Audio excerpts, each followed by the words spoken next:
So me and my girlfriend were out by the reserve just outside of Sussex, New Jersey, yesterday evening. The sun was barely touching the horizon, giving everything that flat, dying orange light that happens before dusk.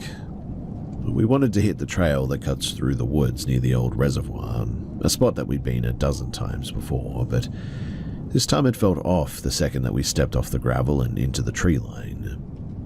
The woods there are usually a mess of brambles and deadfall, but yesterday the undergrowth was unnervingly sparse.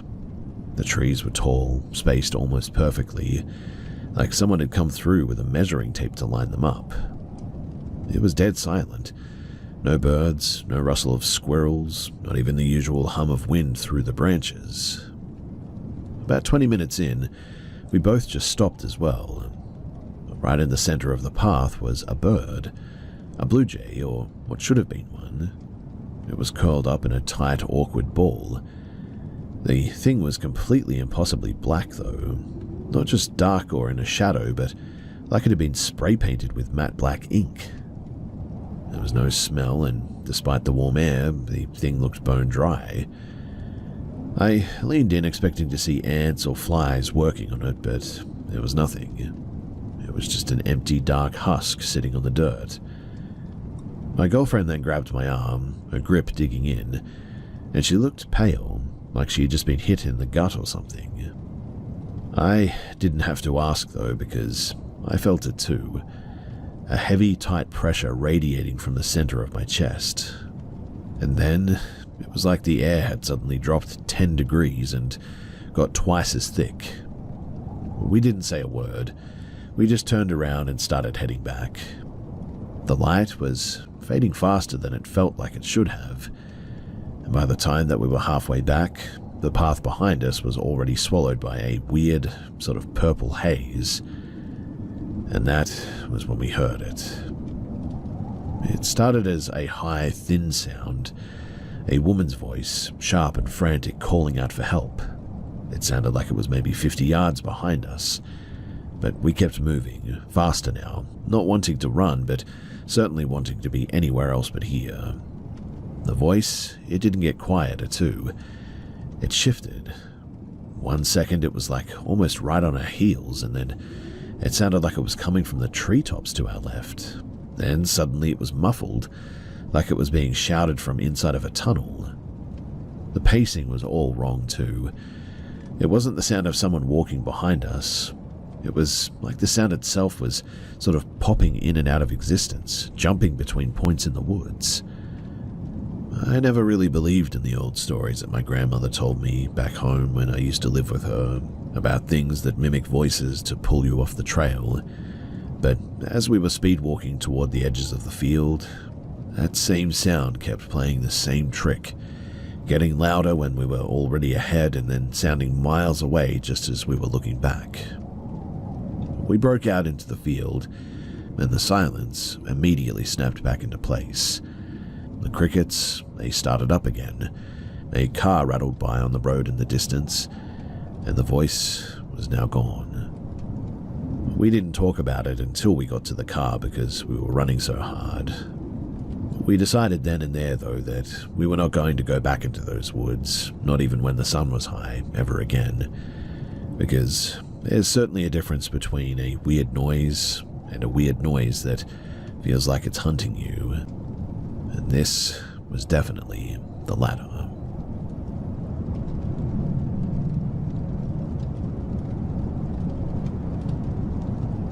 I was 22, living in a cramped, drafty rental in the suburbs. It was May.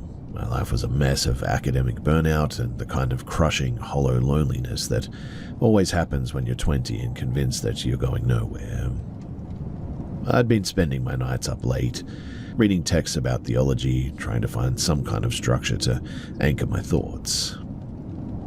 I remember one Tuesday, the anxiety was so bad that I was literally shaking. I sat on the edge of my mattress, staring at the dust motes dancing in the moonlight, and just whispered a request. I asked for a sign, for an exit, for anything other than the static in my head. I don't know when I actually fell asleep, but the transition was sharp. I was standing in the hallway that felt infinite, lit by a white, sterile intensity that didn't cast shadows. It felt like I was being scrubbed clean from the inside out. No fear, no desire, just a flat, heavy silence. I blinked and I was back in my bedroom. But the light was still there. The room was bathed in an even pale glow as if the moon had been dragged inside. The silence in the room was absolute. It felt like the air had turned into glass. I wasn't waking up. I was sliding into a different state of reality, it felt. Then, the bedroom door, which I knew that I had clicked shut, groaned on its hinges. It wasn't a gentle push. It was struck from the outside, a sudden whack of wood against the frame that sent a shiver through the floorboards. A shape moved out of the room. It was dense, darker than the night, like a hole punched through the pale light filling the hallway. It didn't have legs or arms. It was just a smudge of absolute black that glided away toward the kitchen. The second that it cleared the threshold, the white light in my room died, collapsing into the usual murky grey of a suburban night. My heart didn't just thump, it almost felt like it stopped. I felt a cold, jagged spike of adrenaline hit my spine, and I finally lunged for my phone. It was 3 a.m. I lay there for hours, my eyes glued to the crack of the door, waiting for the black smudge to come back, but it never did. Months later, I was talking to the woman who lived next door, a lifelong resident of the street. She was watering her roses and mentioned, almost as an aside, that the previous tenant of my place had been found in the pantry years after the fact. She said that the man had been obsessed with the same religious text that I'd been studying. She stopped talking then, looked at my front door and said, "He never really left the structure of that house, I think." I moved out 2 weeks later. I really don't know what all that was, but I still see that black smudge in my peripheral vision when I'm exhausted from time to time, but I never look at it. I just turn on the lights and make sure that the door is locked. What I can say, though, is that after that night, the anxiety left me, and really, I've never felt better.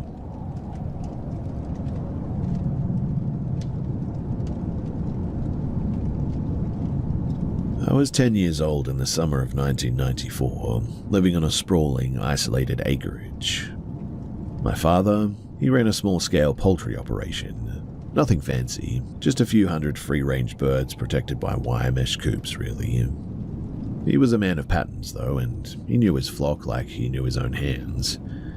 When the birds started vanishing, though, he didn't just count the loss. He tracked the method. Now, this was not a normal predator attack. No feathers were left, no blood, and no signs of scavenging, too. Each bird was gone, but the coop doors remained latched, and the fine-gauge wire was never breached. The only thing left behind was a series of perfectly circular, charred-looking indents in the dirt, arranged in an irregular row leading away from the coop toward the tree line. My father spent 3 nights sitting on the porch, nursing a coffee and a shotgun, but he never saw a thing. Then, on the 4th night, the dogs went absolutely silent. That was the most unsettling part, really. I mean, usually if a fox or something else was out there, they'd be howling the house down. Instead, though, they retreated under the farmhouse, whimpering and refusing to come out, even when my father called. Around 2 a.m, there was this weird sound. It wasn't mechanical, but it sounded more like a really weird sort of thrumming sound. It almost sounded like somebody had got some speakers, dropped the bass down to absolute limit, and just had them going like that for, I don't know, maybe 5-10 minutes. My father grabbed his torch and went out, and I was right behind him, huddled in the doorway. We tracked the sound through the coop, and as the beam of his torch cut through the night, it hit something standing near the feed shed. It was about 4 feet tall, standing upright, with skin that looked wet or grey like riverstone. It wasn't wearing clothes, at least I don't think it was, but it had a sort of strange boxy shape to its torso, and its limbs were long and thin. At the time, I had no idea what it was, but now that I know about grey aliens and all that, I'm telling you that that's pretty much what this thing was, although a little bit different. It was hunched over, though, clutching one of the hens to its chest. When the light hit it, it didn't scramble or scatter. It turned its head toward us. It didn't seem to have a mouth, but just sort of where one should have been, or maybe it did, but it was so small that it could barely be seen. It had huge black eyes, and they were mesmerizing. It stood there for a heartbeat, its limbs rigid, and then it moved. It didn't run. It sort of propelled itself forward with a sort of jerky, unnatural momentum, clearing the 6-foot fence of the boundary paddock without even touching the top wire. My father raised the rifle, but he didn't fire in the end. He told me later that it was because the thing had moved with such startling, fluid intent that he was suddenly terrified of what might happen if he missed. We tracked it to the edge of the creek line, where the reeds are tall and the terrain gets pretty swampy. My father kept the light trained on the ground, expecting to see footprints, but the mud was undisturbed. The creature had essentially vanished into thin air. Interestingly enough as well, we never lost another bird after that. The charred indents in the ground eventually filled in with dirt, and the dogs went back to being their usual aggressive selves. My father never talked about it again after that, and neither did I, really. I'll never forget that night for as long as I live, because it was the moment in time where I really realized that there was something more to life. Whether you call that spiritual, other dimensions, or anything like that, I don't know exactly what it is, but I'm certainly more open to the possibilities of things than I was before that.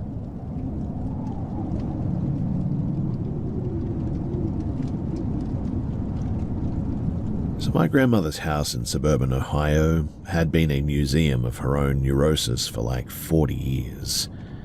Every doily, every ceramic figurine, every stack of magazines, it was all positioned with a precision that bordered on the hostile. When she died last winter, the house, it actually passed to me, and I hired a contractor, a guy named Miller, who had been remodeling homes in this county since the late 80s, to get it ready for sale. I wanted the place stripped bare, basically. So we pulled out the floral wallpaper, tore up the shag carpet, and gutted the kitchen. For the first 2 months, it was just the smell of sawdust and stale tobacco. I wasn't there during the day, just checking in on Tuesday and Friday afternoons to see how the billing was holding up. It was mid-March, though, when Miller finally pulled me aside. We were standing in what used to be the dining room, now just a hollow box of bare studs and subfloor. He looked tired, but not the I've been working 10 hours a day kind of tired, but the I haven't slept in a week sort of thing. "Look," he said, rubbing the back of his neck, "my guys are starting to ask for hazard pay or they're going to walk." He laid it out for me, matter of fact, like he was reporting a structural flaw. He said that every time that the house went quiet, the temperature in the crawl space in the upstairs landing would plummet. He said that they had been working in the basement, pulling copper wire, when they heard the distinct sound of heavy porcelain plates being stacked in the dining room table directly above them. "We go up there," Miller said, "but there's nothing there, not even a dust bunny." Then there was the tapping. He claimed that throughout the day, there was this tapping or knocking sound that would come from inside of the walls. It wasn't the erratic pop of heating ducts or the settling of timber. They checked that. This was deliberate. 3 knocks on the northern wall and then a pause, then 3 knocks on the southern wall. I didn't believe him. I told him that it was the age of the house, the expansion of the wood, the drafts and all that. He didn't argue, though. He just handed me a roll of painter's tape and told me to sit in the kitchen for an hour and listen. So I did, I sat there for 20 minutes. The kind of silence that rings in your ear a little bit. But then, from the hallway, I heard it. A sharp, clear drop sound, like a heavy book being dropped on the carpet. I walked out, flashlight in hand, and scanned the hallway. Empty. I walked into the living room. Empty as well. When I turned back toward the kitchen, that was when my breath hitched. One of the drop cloths that I had left on the floor, it had been moved. It was no longer a crumpled heap. Instead, it was folded neatly and perfectly into a square, right in the center of the doorway. I didn't say anything to Miller. I just told him to finish the painting and that I would give him a bonus to get it done by the weekend. I'm the only one left in the house now. I spent the last 2 nights sleeping on a mattress in the living room, and the first night was fine. But last night, I woke up at 3 because of the sound of a tea kettle whistling. Mind you, I don't even have a kettle plugged in. I'm still using a hot plate on the floor, and I walked into the kitchen, and the sound literally stopped the moment that I turned that corner. I have never experienced anything like this before in my entire life, and I have no idea what to make of it all. I guess that's why I'm here too, because, well, I have to sell this place, but I want to do something about this. If this is a spirit or a ghost or something, well, how do you get rid of it?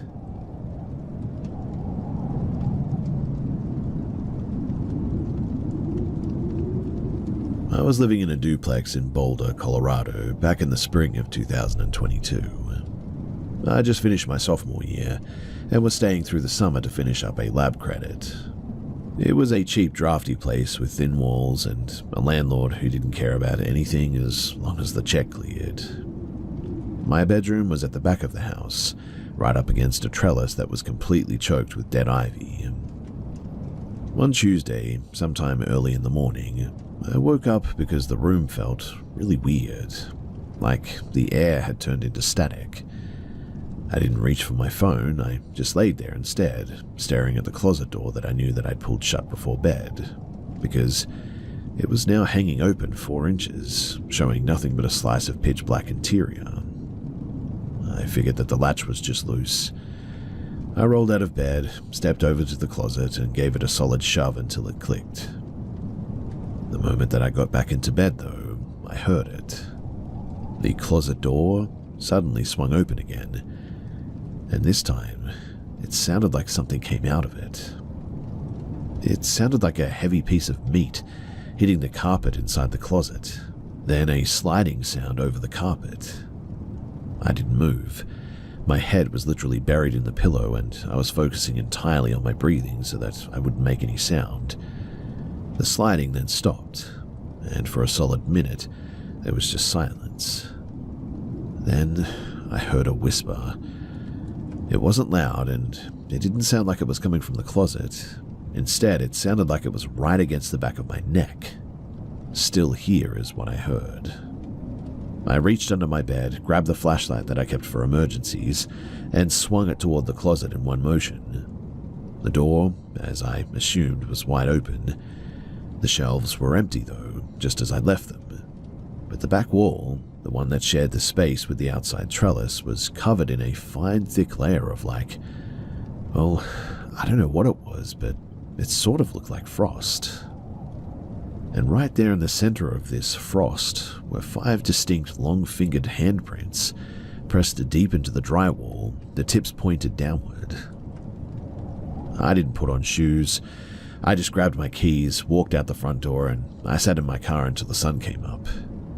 I didn't go back inside that duplex for 3 days, in fact. And when I finally did return with a couple of friends to pack my stuff, the frost was gone, but the wall where those prints had been was now warped and sort of discolored, like somebody had taken a blowtorch to the paint. I never found out what had been in that closet, and honestly, I don't even want to. I just know that for the rest of that summer, I slept with the lights on. I've moved 4 times since then, and Every single room that I pick now has an open concept wardrobe. I don't care how messy it looks, I just need to be able to see that back wall at all times.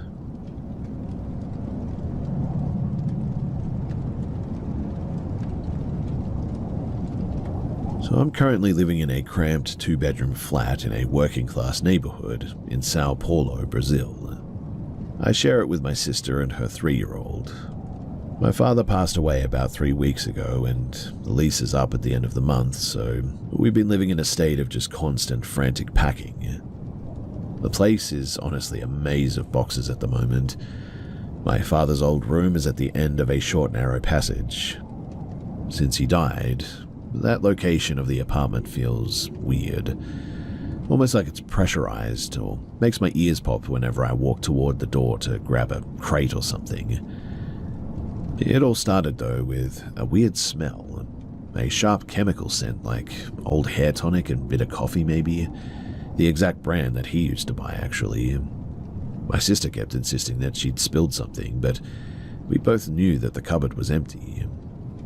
Then there were some sounds, almost like leather-soled shoes on the ceramic floor. It would go from his room down the passage and stop right at the threshold of my room. I would always look out expecting to see my sister, but the hallway was always empty. The breaking point, though, was on Wednesday. So I was alone in the flat. The rest of the building was loud, neighbors shouting, music playing, the usual chaos of the streets outside here. I was sitting on my bed, tapping a box when I heard my full name, first and second name, called out from the hallway. Now, it wasn't muffled. It was sharp, clear, and carried a tone of almost tired impatience that I knew better than my own reflection. I stood up, my pulse hitting the base of my throat so hard that I could feel the thud in my ears. I walked into the hall. "Dad?" Nothing. Just the refrigerator in the kitchen. I checked the front door. It was bolted. I checked the windows, latched. When I turned back toward his room, the door, which I had explicitly shut and jammed with a heavy plastic crate earlier that morning, was now wide open. The floor inside was covered in dust from plaster that had shaken loose from the ceiling, but there were no footprints that I could see in it. I didn't go in, though. I backed away, grabbed the keys, and I didn't stay another night in that house in the city center. My sister started sleeping in my room, though, dragging her mattress across the floor so that we could share the space at one point. She won't talk about the noises, but I've seen her jump when the hallway floorboards creak, and she keeps the light in the main room burning until dawn. We had a local woman come by yesterday to say some prayers and burn some sage, but the house still feels like it's holding its breath, waiting for something to happen. I'm moving out in 4 days, and I've started leaving the lights on in the passageway, and I keep my door locked when I'm in there, not because I think a lock will keep anything out, but because I guess the physical barrier of the metal, it just makes me feel a little bit more separate from whatever's inside. And quite honestly, at this point, I just want the key handover to be over so that I can walk out that door and never have to wonder who's pacing the hallway behind me ever again.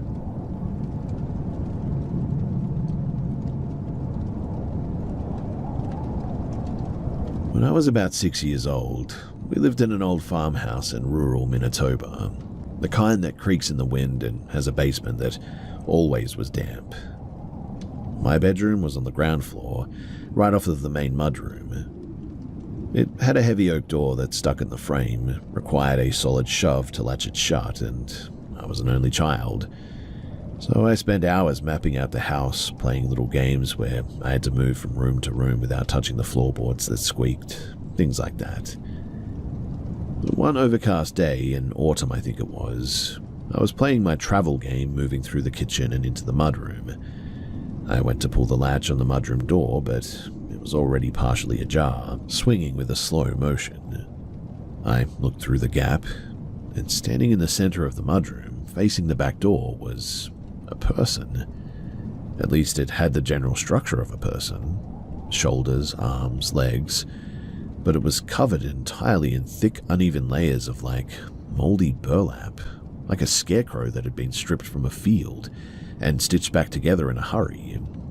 It stood dead still, and its head was slightly cocked to the side, as if it were listening for a sound that I couldn't hear. I was young, of course, but I knew that what I was seeing just wasn't right. The atmosphere around the figure looked blurry too, like heat rising off of a highway. I didn't scream. I just sort of stood there, my hands frozen on the doorframe, watching as this thing turned its head.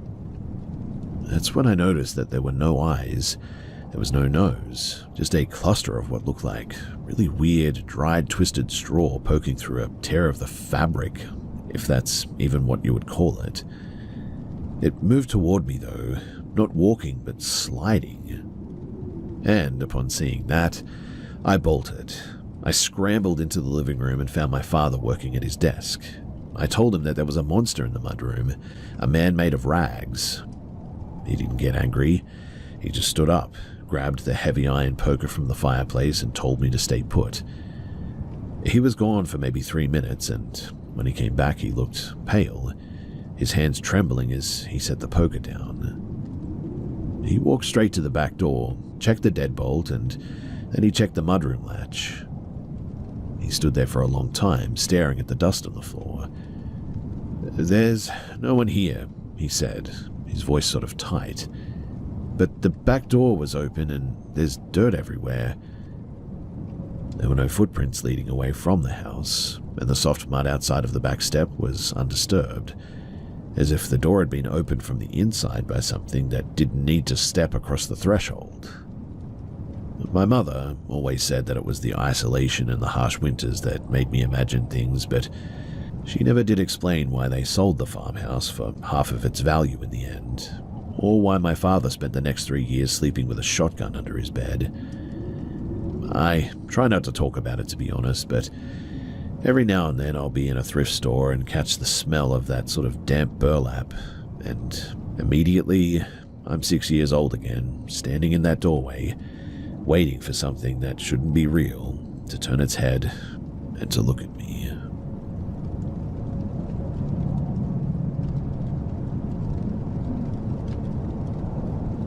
My partner and I moved into a sleek 4-story apartment block in Seattle, Washington, back in early 2025. It's one of those modern luxury builds, glass, exposed steel, and walls so thin that you can hear the neighbors sneeze. You expect that kind of place to be sterile, boring, and quiet. And for the first few months, it really was. But then things started happening that didn't make any sense, always when we were home and things were quiet. Last Thursday, I walked out of the bedroom and saw my partner's keys standing vertically on the windowsill, for instance. The sill? It's maybe 2 inches wide. Honestly, too, I didn't think too much of it until she walked out behind me and asked why I'd done it. I tried to stand them up myself as well, just to see if it was possible, because I assumed that she had done it, but they kept clattering flat onto the wood. The window was locked, mind you, and we're on the 3rd floor, away from the street noise, so I don't even know how somebody could get up and do something like that. Then there was the kitchen incident. So we have these shallow floating shelves over the stove. There's also a heavy framed print that has been propped against the backsplash for months now. And one day, while I was rinsing dishes and she was sitting at the island, the frame literally just lifted and was pitched forward. It didn't slide and it didn't tip. I mean, it cleared the spice jars that were sitting directly in front of it and landed perfectly flat on the counter. It was like somebody had gripped the top of the frame and sort of pushed it out and then placed it on the counter. I'm a pragmatist, and I like to think of myself as a pretty reasonable person, but that one, I still scratch my head about. The stuff at the dining table, though, is what really gets to me. So we were playing cards with my brother and his girlfriend on a Saturday at some point. My brother's vape pen was sitting in the middle of the table, nowhere near the edge, and without a single person touching the table, the thing just literally launched itself off the surface, did a clean half-turn in the air, and literally landed on his lap. Nobody moved upon seeing it. We all just stared at it, and sort of at each other. I spent the next half hour checking the table for a slant, but it's perfectly level, and obviously that doesn't explain how this thing could, break the laws of physics and sort of go one way in midair and come back again. It's the small annoying sort of physical stuff that's wearing us down the most, though. My partner called me into the bathroom 3 times last month because she swore that the plunger was rocking back and forth on the tile like a pendulum. Every time that I ran in there, it was dead still, though. Then there's the phantom voices that we're hearing. I'll be in the kitchen and hear her call my name from the bedroom, but when I walk in, she's sitting there with the noise-cancelling headphones on, watching a movie. She's had the same thing happen to her, too, hearing me call her from rooms that I haven't been in for hours. We've tried to normalize the whole thing a little bit. We blame the ventilation the most, or just sleep deprivation, but none of that really explains why a heavy frame bypasses objects on a shelf, or why keys refuse to fall over when you stand them on their edge, or how the laws of physics are literally broken. I haven't told the landlord. What do I say? That the flat is fine, but the objects in it have a mind of their own? I'm literally stuck here for another 9 months, and I just keep the lights on a little later and try not to look too closely at the shelves when I walk past them. It's not that the flat feels evil or whatever, but it just sort of feels like it's being occupied by something that's bored and messing with our stuff for the most part. And so, have any of you guys ever experienced anything like this? And if you have, what did you do about it?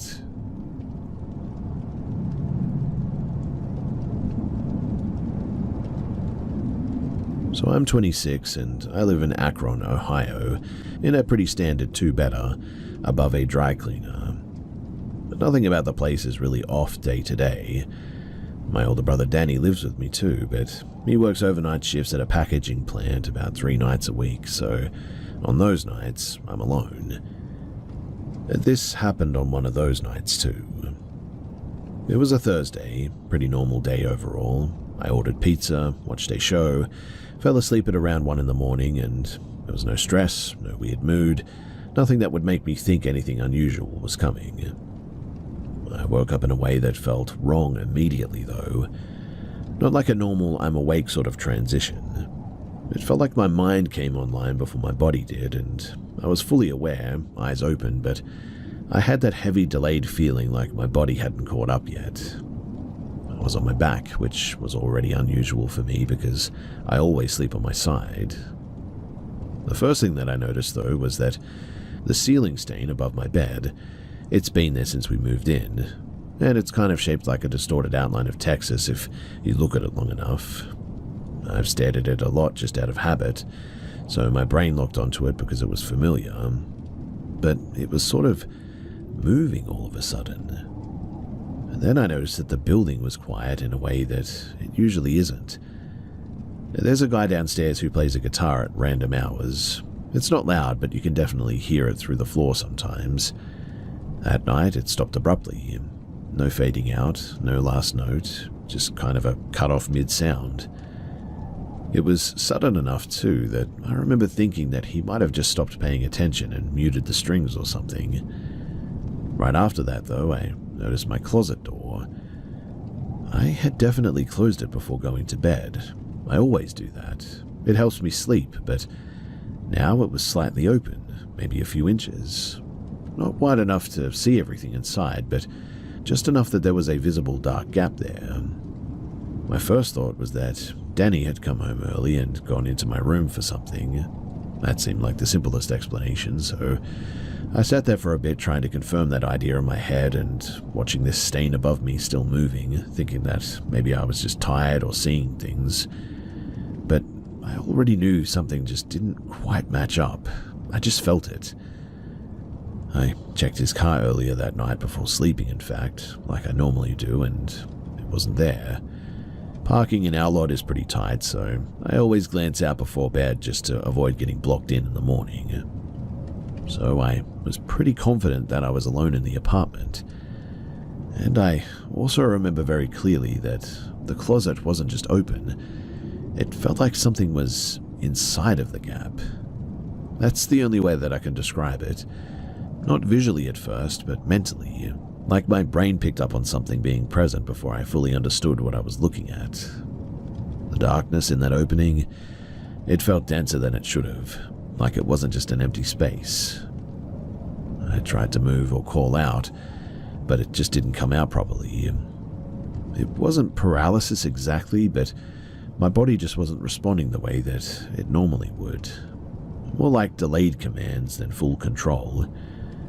And that was when I saw movement inside of the closet gap. It wasn't something stepping out normally, and the door didn't open wider. It just didn't seem to matter, in fact. The shape sort of came forward without the opening changing, like the space itself wasn't limiting it. It was tall, but the proportions didn't register correctly. My brain kept trying to recategorize it as a person, but it didn't fit cleanly into that idea. There was no clear face or defined limbs that I could make out properly in the dark. It moved across the room in a straight line and stopped at the side of my bed. As soon as it did, it felt like I was in an icebox. It also felt localized, like the space around this thing was colder by default. That part stood out to me more than anything else too, for some reason. It stayed there for a bit. I don't know exactly how long because I wasn't checking the time, obviously, but I just remember focusing on the ceiling again because I didn't want to look directly at this thing. At some point, it leaned in and placed what felt like 2 fingers on the upper part of my chest, near my collarbone. It wasn't pressure or force. It was more like contact without intention, like it was checking something or confirming something physically. And then, all of a sudden, this black sort of mist, or black shadow, or whatever it was just gone. No movement away, no fading, just literally not there anymore. And right after that, my body literally snapped back into full control, and I sat up immediately, turning on every light that I could reach, and I stayed like that until morning. When Danny came home in the morning, I was still sitting upright in bed, fully awake. He asked me what was wrong, and I told him exactly what had happened. He didn't joke about it or dismiss it too. He just listened, then went straight to the closet and checked it himself. He stood there for a bit, closed it, and didn't really say anything after that. That week, he started coming home more often, even on nights that he wasn't scheduled to be off. He didn't explain it, and I didn't ask. But a few days later, I noticed something else. I had faint marks on my upper chest near the collarbone area. Not deep bruising, but just sort of light discoloration that looked like pressure points. A little bit yellow, if anything.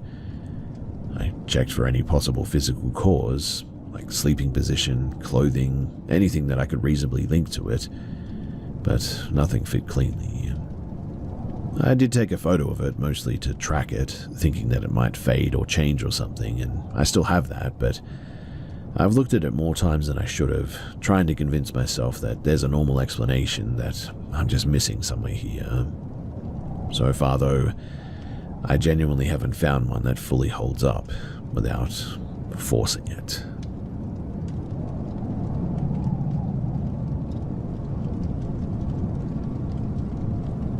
I spent a week last September doing solo survey work in a national forest in Montana. It's rugged, high-elevation terrain, miles of heavy timber and limestone shelves that haven't seen a maintained trail in decades. My job was pretty simple. Mark out a potential timber harvest block, map the drainage, and get back to the truck before the snow started falling. The weather that day was miserable. It was a constant freezing drizzle that soaked through my gear pretty quickly, and the forest floor was a mess of slick moss and rotted logs. I must have been about 4 miles in, deep in a valley that wasn't even marked on the USGS maps, when the atmosphere just suddenly folded. I was moving along a contour line when I tripped over something buried in the mud. I cleared away the pine needles and realized that it was a stone slab, hand-carved with a name on it that I didn't recognize. I figured that it must have been an older homestead's grave, but as I stood up, I saw another one, then another one. They weren't in rows. They formed a tight, perfect circle about 20 feet across.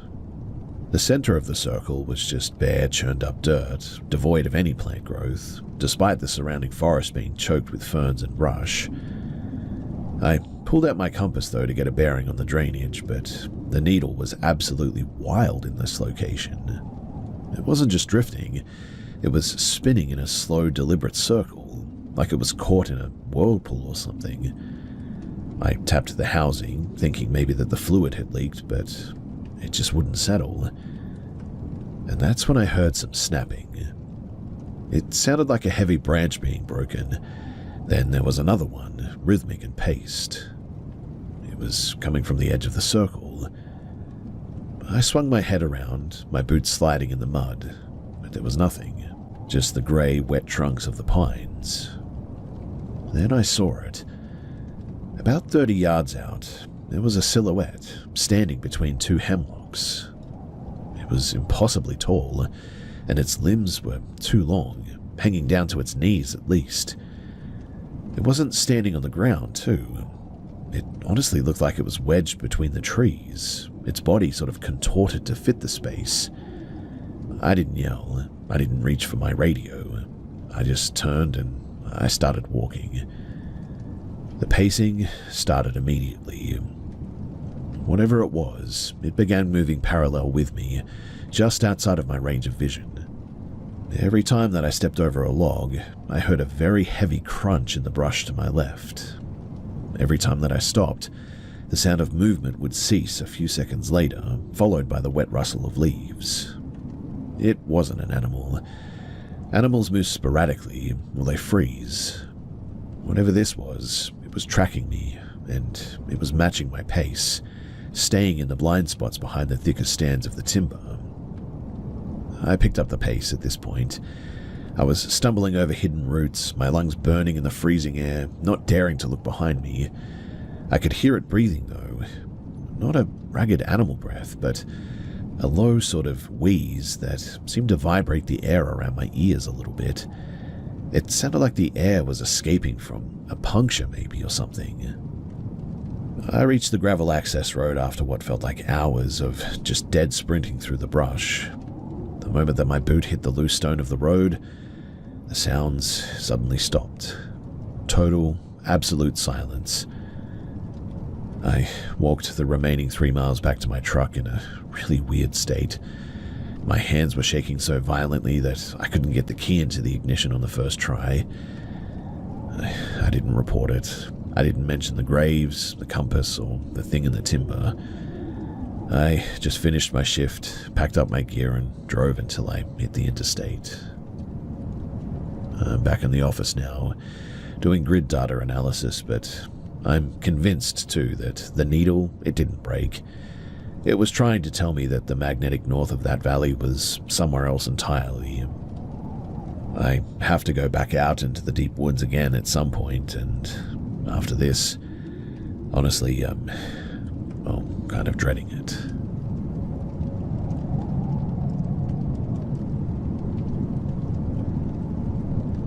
I grew up on the edge of a mid-sized town in the county of Durham, where the housing estates abruptly drop off into ancient, neglected woodland for miles.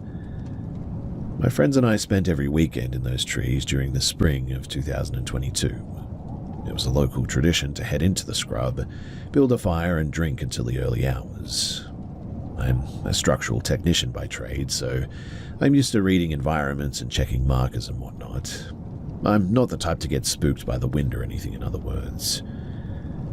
Well, in late June, I took 2 friends out to a spot that I'd used during the lockdowns.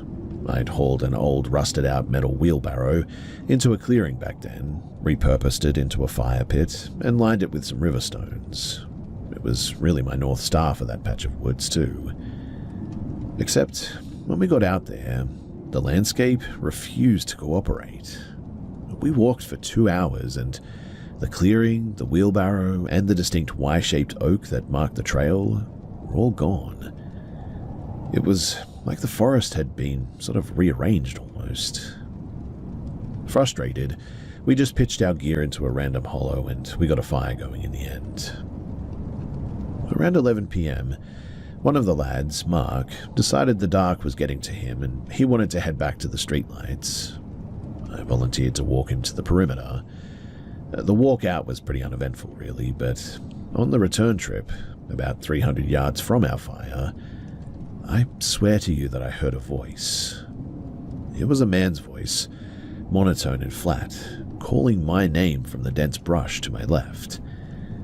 It sounded like a recording of myself though, sort of sounding like it was playing through a cheap speaker. I didn't stop. I just kept my eyes fixed on that distant glow of our campfire and moved quicker. When I got back to the clearing, the other guy, Dave, was standing by the fire, his shoulders hunched up to his ears. He looked at me and said, "Did you hear that, man?" He hadn't been calling for me. He'd been listening to something else. A sound like a heavy steel pipe slamming into the trunk of a tree over and over again, coming from the blackness behind us. It wasn't wood hitting wood. That much was absolutely clear. It was the unmistakable sharp ringing clang of like iron or something. We didn't debate it any further though. We threw our gear into our packs and started bushwhacking back toward town. We hadn't gone 20 minutes in too when I stopped dead. Sitting in the middle of the trail that we'd already walked over earlier that evening, and I want to stress that we had been here multiple times, was the wheelbarrow. It was rusted, filled with fresh wood ash, and sitting exactly where I'd remembered it being months ago. Beside it lay a single thick leather work glove as well, the kind that Dave had been wearing until we started packing up. I looked at Dave, who was staring at the glove with his mouth hanging open. I haven't taken mine off since we left the fire," he whispered. Just then, too, the clanging started again, a massive metallic thud that literally echoed through the trees, like something had been hurled at us from 50 feet away almost. Then another one, closer. And then it sounded like someone was dragging a sheet of corrugated metal through the underbrush at a sprint. As you can probably imagine, we didn't look back. We just sprinted through the dark, tearing our clothes on the brambles, and scrambled over a 6-foot chain link fence into a farmer's field, collapsing onto the grass just to get away from the tree line. We eventually made our way through the field and back onto a street, and we went home after that. We called Mark the next morning. He was already at his place, confirmed that he'd stayed home, and asked if we found his glove at the site. I told him that we had found one, sitting in a place that didn't make much sense, but I've thought about going back in daylight, but the memory of that sound and that flat mechanical sort of rhythmic ringing in the trees, it prevents me from doing so and always stays with me. I don't know who or what was moving that wheelbarrow around or how it had Dave's gear before we even dropped it. All I know is that those woods felt like a machine that had been turned on while we were still inside of it. And so I have not stepped foot into it since then.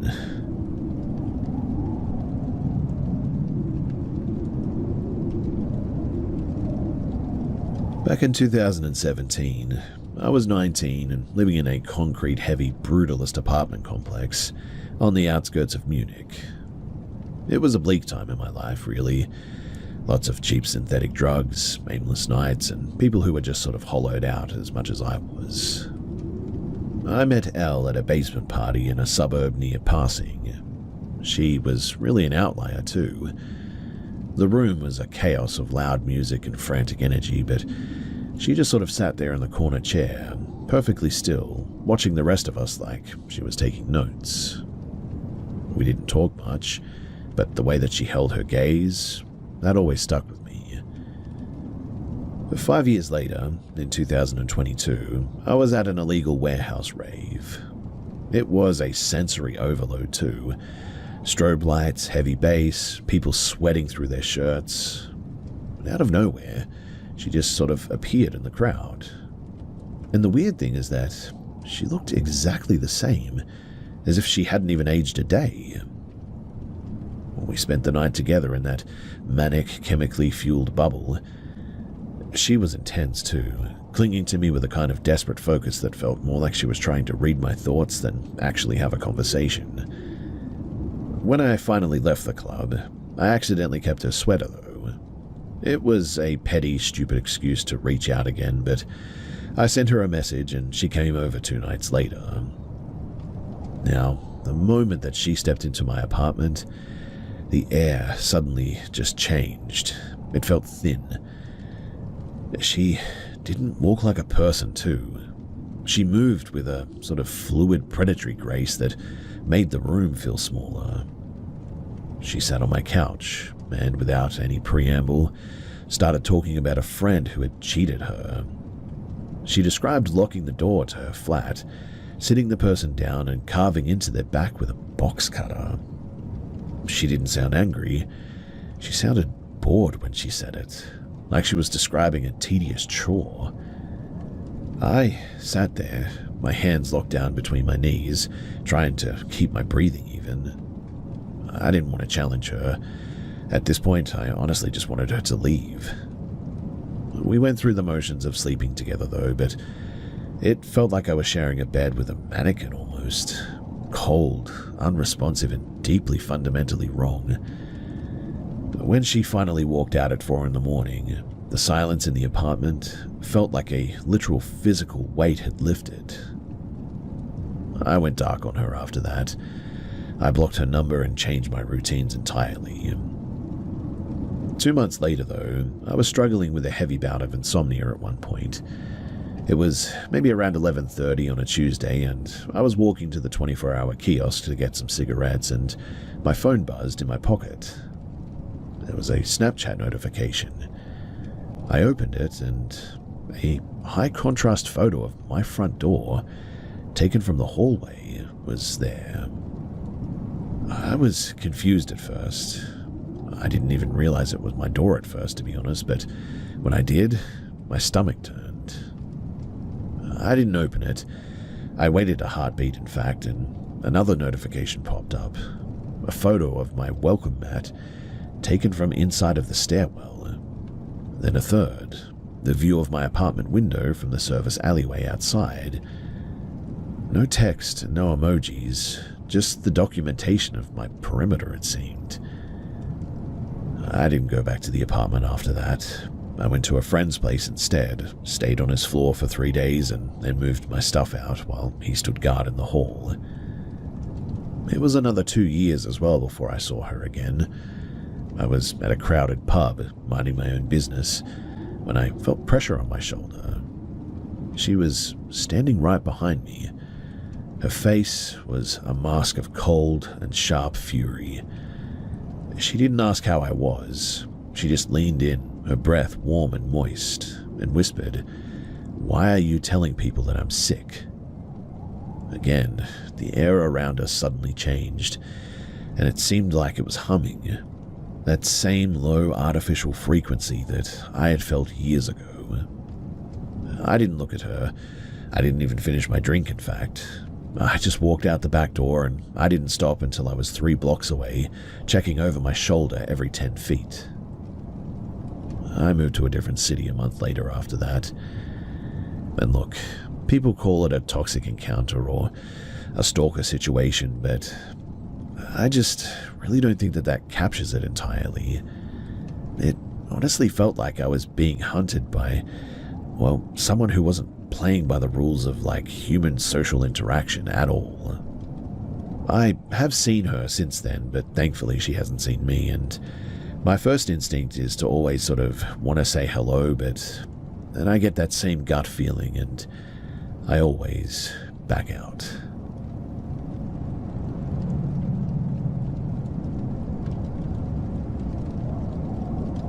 I was driving back home from a job site some years back in winter. I'm 41, and by the time that I hit one of those isolated 24-hour gas stations out in the middle of nowhere, I was pretty much running on nothing but caffeine and exhaustion. It was about 2 a.m., the kind of cold that sinks into your marrow, and the forecourt was dead silent, well, except for the hum of the overhead fluorescent lights. I was walking out of the shop with a pie and a bottle of water when a guy appeared from the shadows near the entrance. I held the door for him, a reflex, and he caught it. He didn't just walk past, he sort of swerved into my personal space, his shoulder brushing mine. "You shouldn't be eating that," he said. His voice was flat, devoid of any warmth. "That's all chemicals, you know. It'll kill you." I kept walking toward my truck, ignoring him. I figured that he was just some local burnout looking for a conversation or something. But he kept pace with me, his stride syncing up with mine. He reached out and planted a hand on my upper back. Not a shove, but just a firm, heavy grip, the kind that you'd use to steer a child. "Come over to the van," he said, nodding toward an older, faded white panel van tucked into the dark corner of the lot, away from the security cameras. "I've got some real food, proper stuff." I stepped hard to the side, breaking his hold. Nah, I'm good," I said, my voice steady but sharp. He didn't flinch. He just tilted his head, his eyes tracking me with a terrifying level of focus. "You got a wife waiting at home? Someone to cook for you?" "I'm married," I lied, stepping faster. "I'm in a hurry." He laughed, a dry wheezing sound. He didn't move toward his van, but he didn't stop talking either. He started rattling off nonsense, questions about my route, my life, my background, trying to sort of almost map out who I was. Then he stopped and looked me dead in the eye. "Look at me. Be honest. How old do you think that I am?" I didn't want to engage any further, but I wanted to get into the car without a confrontation as well, so I said, "Mid-40s, my hand already digging for my keys in my pocket. His entire demeanor curdled, his jaw tightened, and the polite mask, it slipped off. "I'm 30, he snapped, his voice dropping an octave. "People always think that I'm older than that. You're just like the rest of them." He took a step toward me, his hand balling into a fist. I didn't wait for the next sentence. I hit the unlock button, threw myself into the truck, and slammed the door, locking it before my backside even hit the seat. He stayed there for a moment too, standing under the light of the gas pumps, watching me start the engine. As I pulled out onto the highway, I checked my mirrors constantly. He didn't head for the van. He just stood there, motionless, a dark silhouette against the gravel, watching the truck until I rounded the bend. Now, it certainly wasn't a long interaction, maybe 90 seconds total, but the whole thing seemed surgical. He was testing my boundaries, trying to see if I'd let him lure me into the dark, and then he was trying to provoke a reaction when I didn't play along. I didn't sleep that whole drive back, in fact. Every set of headlights that came up behind me in the darkness, it just made my skin crawl.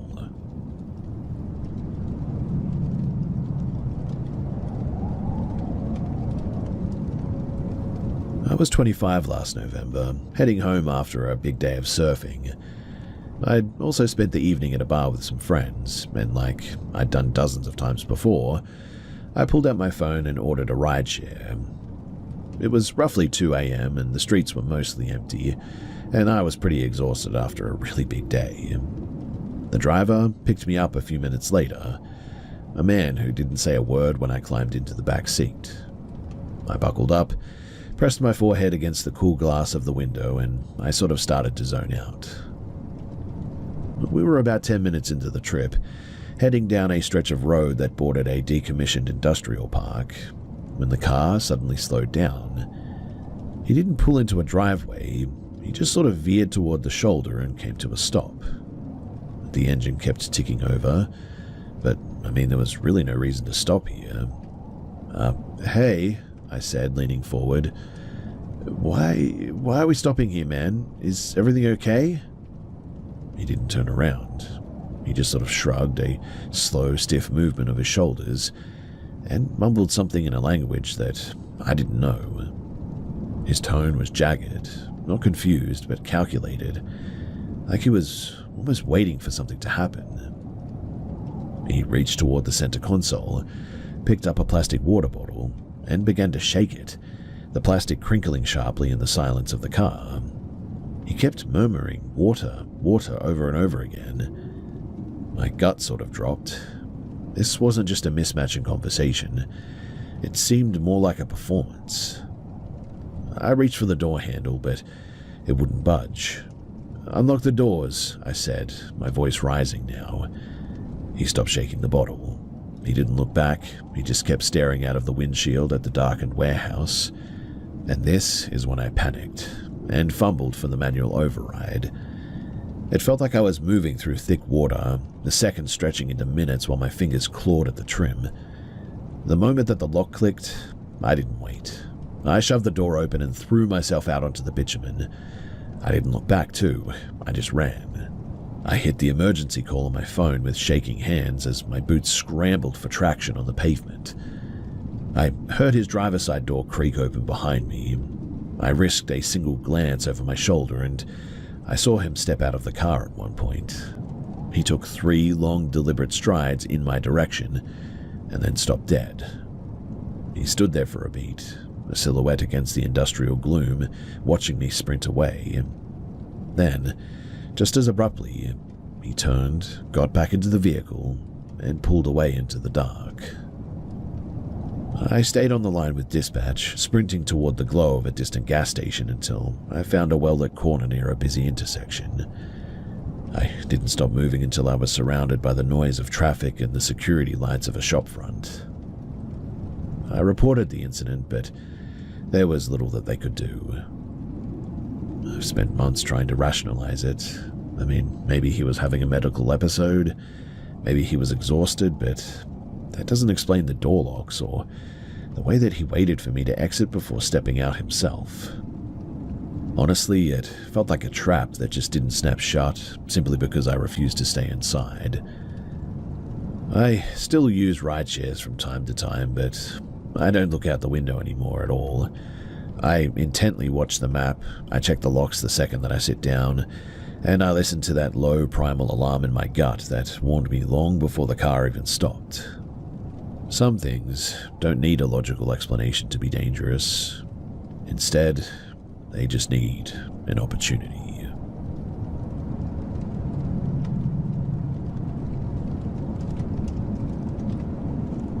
So I flew out to visit my girlfriend last year in a secondary city in southern India. I was still adjusting to the place, really, constantly relying on her for navigation and local context. We'd been out for a late dinner, leaving a bustling roadside spot around 11:30. It was pretty humid out, but the street still had that sort of lingering late-night energy that made the city feel pretty safe. I had rented a scooter for the week, which gave us a bit of independence, and as we pulled out onto the street, I spotted 2 men sitting on a motorbike near the corner.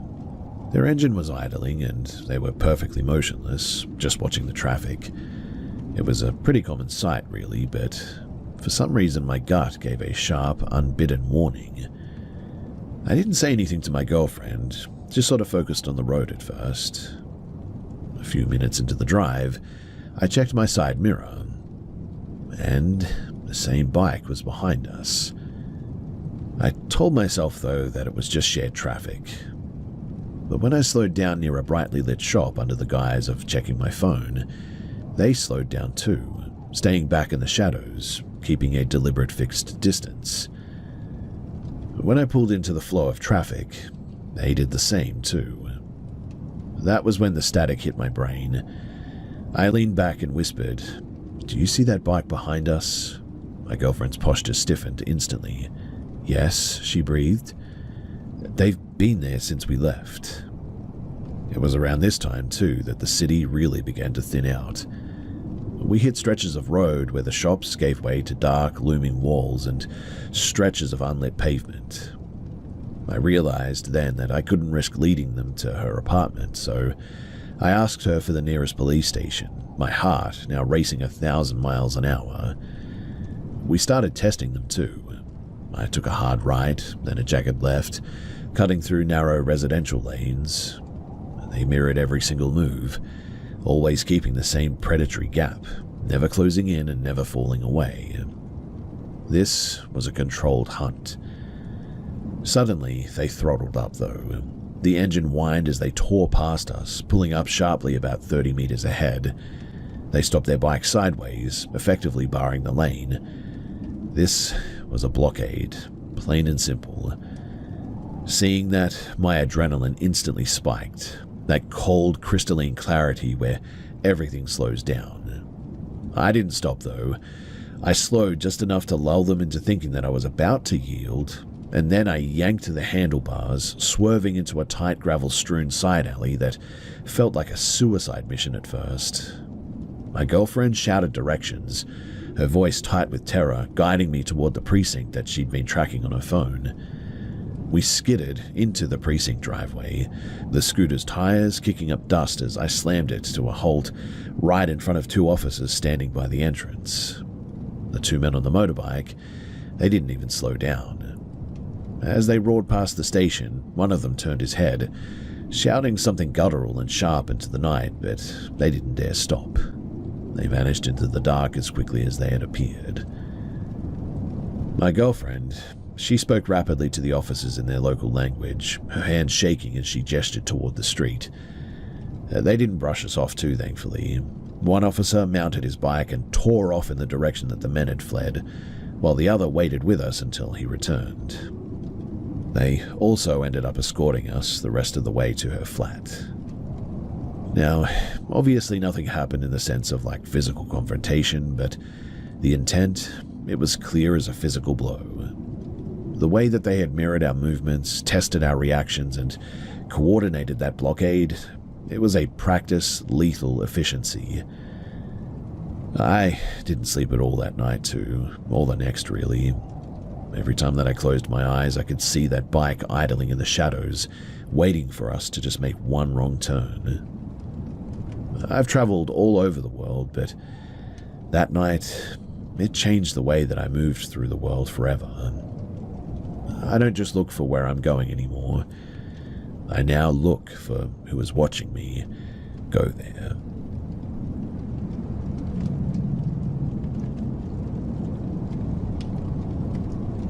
I was 20 years old at the time, and I was working the swing shift at a 24-hour print shop in downtown Portland. The main thing that I did was actually loading heavy pallets, but I picked up a bit of a side hustle cleaning out high-end retail offices after the staff left for the night. It was late September of last year. I'd usually finish up at around 3 in the morning, throw my gear into the trunk of my beat-up sedan, and I would drive home. The office building had a private loading dock tucked behind a chain-linked fence, but it was sort of off of a bit of a dead-end alleyway. It was always quiet there, but that night, the silence felt particularly heavy. So, I just locked the gate and was walking toward my car when I noticed a bicycle leaned against the brick wall near my driver's side door. It wasn't there when I arrived, and it was an old road bike, rusted chain, no lights. Honestly, I didn't know what to make of it at first. Maybe a courier had left it, or maybe somebody was messing around. I put my key into the door, but before I could turn it, I saw movement in the reflection of my window. A guy was pressed flat against the wall of the dumpster enclosure about 10 feet away. He wasn't doing anything, but just sort of standing there, one hand on the rim of the bin. He was wearing an oversized tan raincoat, which looked completely out of place in the humidity. He wasn't looking at me, but he wasn't looking away either. His head was sort of tilted, staring at the ground, as if he were sort of trying to listen to something under the asphalt. I didn't unlock the door. I just sort of stepped back, my hand gripping my keys hard enough to bite into my palm a bit. I stayed like that too, for maybe 10 seconds, watching him. He didn't blink. He didn't even shift his weight. I decided to gamble at that point. I would walk fast toward the main street where the neon signs for the nearby bodega were still buzzing. I heard the scuff of rubber on the pavement behind me all of a sudden when I did that, though. I glanced back. He was walking, not running, but his strides were enormous. He was covering ground way faster than a normal person should be. He didn't look like he was chasing me, though. He sort of looked like he was pacing me. Every time that I sped up, the sound of his shoes on the concrete stayed exactly 10 feet behind. I hit the sidewalk, the bright light from the bodega washing over the street. I turned around ready to yell, to ask him what the hell he wanted. But when I did, the alleyway entrance was empty. I didn't go back for my car that night. I walked 3 miles home, my lungs burning in the damp air, checking over my shoulder every block. The next morning, I had my brother drive me back to pick up the sedan. The bike was now gone. My car was exactly where I'd left it, but the driver's side handle was smeared with something grey and chalky, almost like industrial-grade drywall dust. I wiped it off with my sleeve and I got the heck out of there. I quit the cleaning job that same day after that. I didn't really need it in the end as well, so it just didn't make sense anymore to keep doing it. It's been months since this happened, and I still cannot shake the way that he looked. That weird tilt of the head, and the way that he moved without a shred of urgency, as if he knew exactly where I was going and didn't feel the need to rush. Strangely too, I don't think that it was a mugging attempt or anything. It felt like he was almost just verifying something, like he'd been waiting for me to walk out of that door all night, and once I did, apparently his business was finished.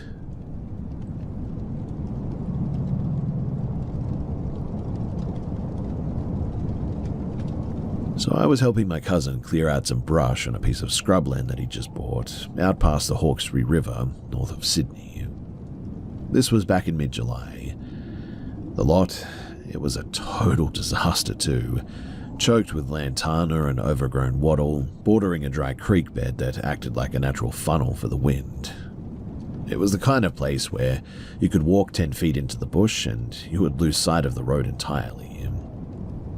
We had been hacking away at it for like 3 days at this point, living out of a canvas tent that he'd pitched near the old logging track.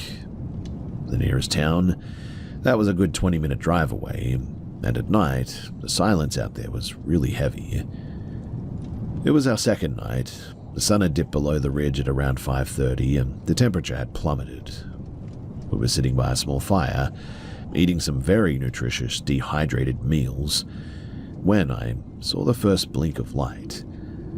It was way out in the timber, maybe 50 meters up the slope. I assumed at first that it was a spotlight from a hunter's rig, but there was no engine drone, no dust, no metallic clinking of gear or anything like that. Just a really weird dull yellow-white beam that cut through the haze. It didn't bounce as well, which was a bit strange. It moved with a smooth gliding motion, tracing the edge of the creek bed. Then it stopped, aimed directly at our campsite, and just sort of stayed there. It held for a full minute, motionless. My cousin stood up, wiped his hands on his trousers and yelled, "Hey, you looking for someone?" Nothing. No voice came back and there was no movement. The light just sort of blinked out, leaving the forest floor looking darker than it had before. I just started to settle back down when my cousin's dog, a massive, usually fearless bull Arab, let out a low vibrating growl that seemed to rattle the plates in his chest. He wasn't looking at the creek though. He was looking at the thicket of trees right behind our tent. I flicked my heavy-duty work torch on, the LED beam carving a path through the dark. I swung it over the tent, over the brush, and then right toward the dog's line of sight. And right there, just standing there, was a man. He was standing about 10 feet from the tent, partially obscured by a tree trunk, but his legs were clearly visible. He was wearing heavy, dark work boots that looked caked in dry mud. He wasn't leaning. He was standing perfectly rigid, arms at his sides. He had a flashlight in his hand, but it was pointed down at the dirt and not at us. I didn't think, though. I just sort of barked, "Who the hell are you?" He didn't move. He didn't even turn his head. He just stood there, his back sort of half turned to the light as if he were waiting for me to do something. The dog surged forward though, snapping his teeth, and the man didn't even flinch. He just stepped backward, not a scramble and not a run. He just smoothly retreated into the dense wall of wattle, his boots making zero noise on the dry leaves. I chased him for maybe 15 steps, my light sweeping the brush, but when I got there was nothing. No snapping branches, no rustle of fabric, no indentations in the scrub that I could find. It was dark though, admittedly, but it was almost as if he just turned into smoke. We didn't sleep that night. We sat in the ute with the engine running until the sky started to grey out at about 6 in the morning. But when we walked back to the tent, again, we couldn't find any boot prints in the dust where he had been standing. There wasn't even a single scuff mark that we could find. I don't know who he was and what he was doing out there, or why he was hovering in the dark without a sound like that, but I know what I saw. I've spent a lot of my life working outdoors, and people, they leave traces. They break twigs, they scuff the earth, they breathe at the very least. But he didn't seem to do any of that. I know that this is going to sound a bit weird as well, but it felt more like he was a projection rather than a real person. And that's something that's still hard for me to explain. Whatever the case, we packed up the next morning and we left pretty quickly. I didn't come back to help after that too. I didn't care how cheap the land was. It just was not worth going back.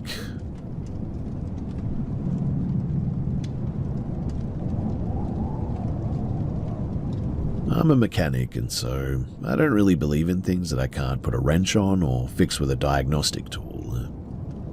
When I bought this old Victorian-style terrace house in a quiet suburb early last year, it was just because it was cheap, structurally sound, and had a massive shed out back.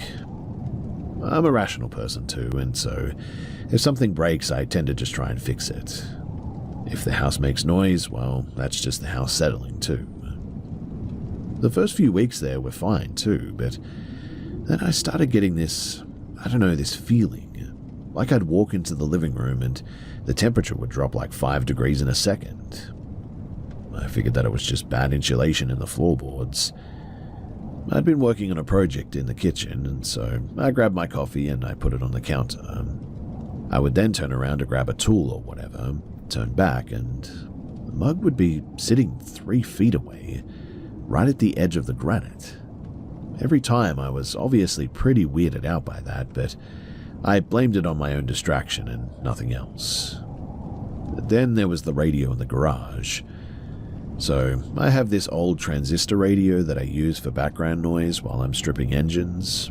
It's got a physical dial, no Bluetooth and no smart tech, and I would turn it off, walk inside, have dinner, and come back out to it to find it playing at full volume. It wasn't even tuned to a station though. Just static that sounded like somebody was screaming under a mountain of blankets. I would always unplug it, but the next night, the same thing. I started keeping the lights on after that. I'm a little bit ashamed admitting that, but it wasn't because I was scared, but because it was just starting to get on my nerves for the most part. It all came to a head on a Tuesday night, though, in late November. So I was sitting on the sofa, scrolling through my phone, dead silent. The house was locked tight. The storm outside had passed hours ago, so the air was still and warm. When suddenly I felt a sharp, stinging pressure on my shoulder, like somebody had just poked me with a finger. I spun around expecting my dog, or maybe the neighbor's cat that had somehow squeezed inside, but there was nothing. But then, and I swear to you that this is exactly what happened. Right against my ear, a voice said, "Move." Now, this was not a whisper. It was loud, dry, and sounded like somebody gurgling gravel almost. It was a command, spoken with such authority that I instinctively jerked forward, hitting myself against the coffee table. I sat there for maybe 10 minutes, not breathing, staring at the empty air behind me. My skin felt tight. like I was wearing a suit 2 sizes too small. I got up, grabbed a heavy flashlight from the junk drawer, and walked every inch of that house looking for someone. I checked the attic, the cellar, the crawl space under the floorboards, but there was nothing. No one. I stopped trying to rationalize it after that. I know that it wasn't airflow, it wasn't wiring. Wiring doesn't have a voice, and a draft doesn't tell you to get out of the way. I haven't moved out yet. I'm too stubborn for that, really, but I've started leaving the shed lights on, and I make sure that the deadbolt is turned twice before I go to sleep every night. I'm still working on my projects, but I don't keep the house dead silent anymore. I keep a fan running instead, as loud as it'll go, just to drown out the sound of the house or whatever is happening. Shifting furniture around is the new thing, when I'm not looking, of course. I don't know if this is a person or an energy or something that I just cannot understand or make sense of, or a breakdown of my own mind or something. But I do know this. If that voice ever says something again, I'm not going to bother checking the attic this time. I think next time, I'm just going to walk out the front door and I won't be coming back.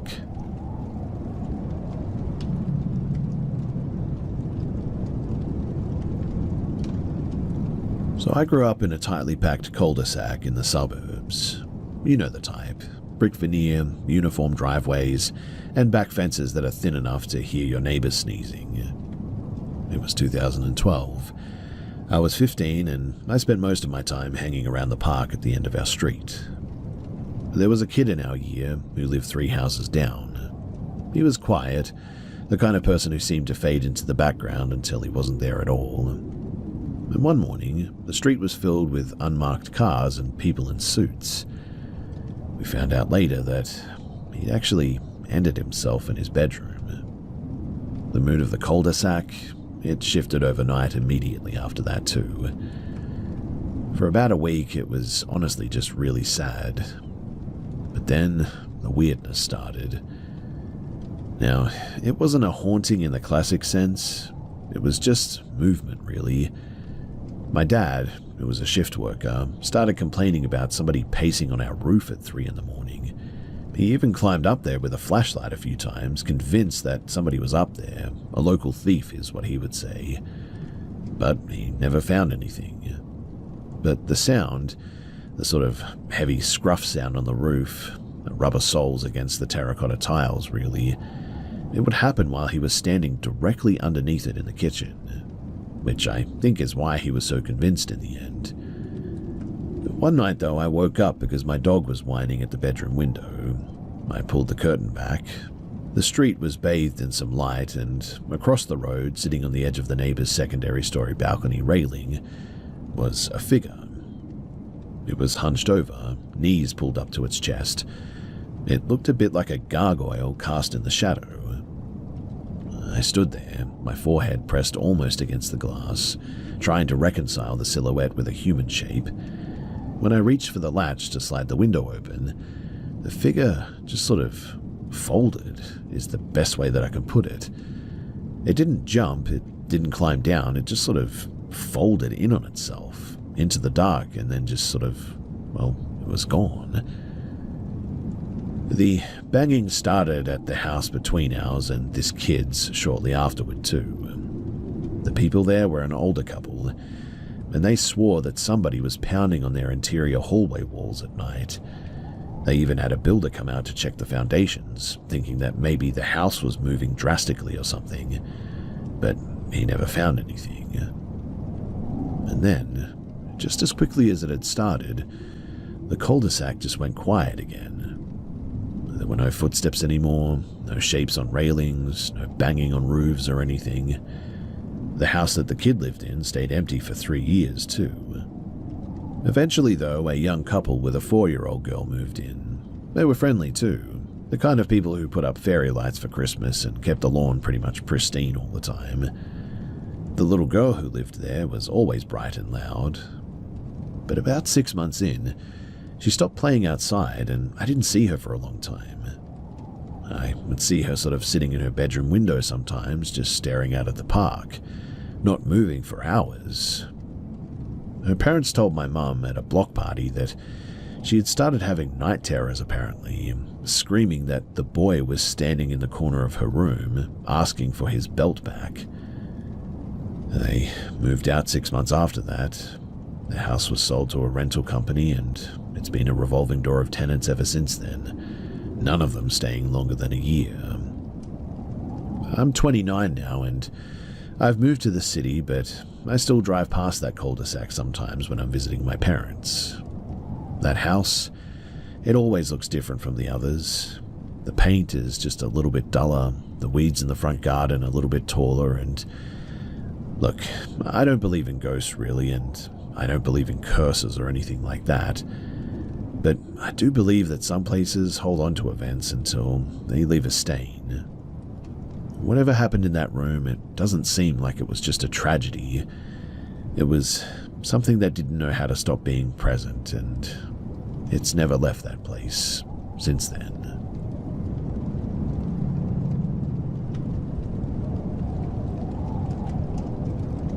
So I was about 8 years old, living in one of those old weatherboard rental houses. My parents were going through a hellish divorce at the time, and the house felt like a pressure cooker. My mum spent most of her time in the bedroom, chain-smoking and staring at the wall, so I learned to exist in the margins, spending my afternoons catching lizards in the tall grass behind the fence. It was mid-July, one of those crisp, dry mornings that makes the fields look like they're burning gold under the sun. My mum had been expecting her younger brother to drop by at some point.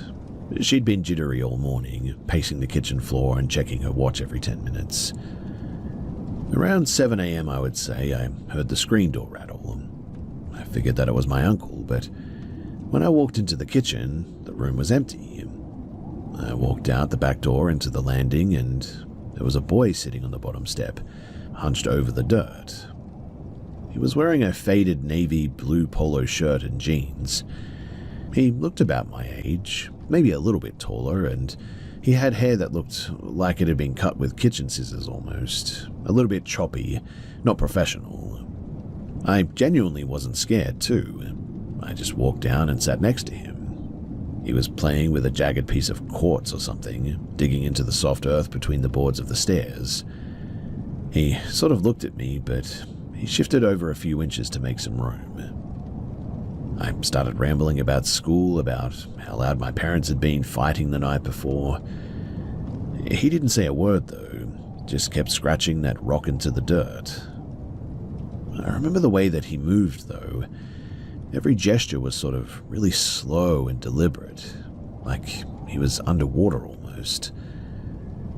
He eventually turned to look at me, and his eyes were so light that they almost looked clear, like water in glass, a tiny bit of blue if anything.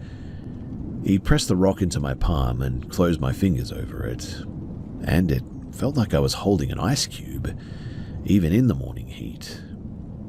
I then stood up to get some juice, thinking that maybe a drink would get him to open up a bit and talk to me.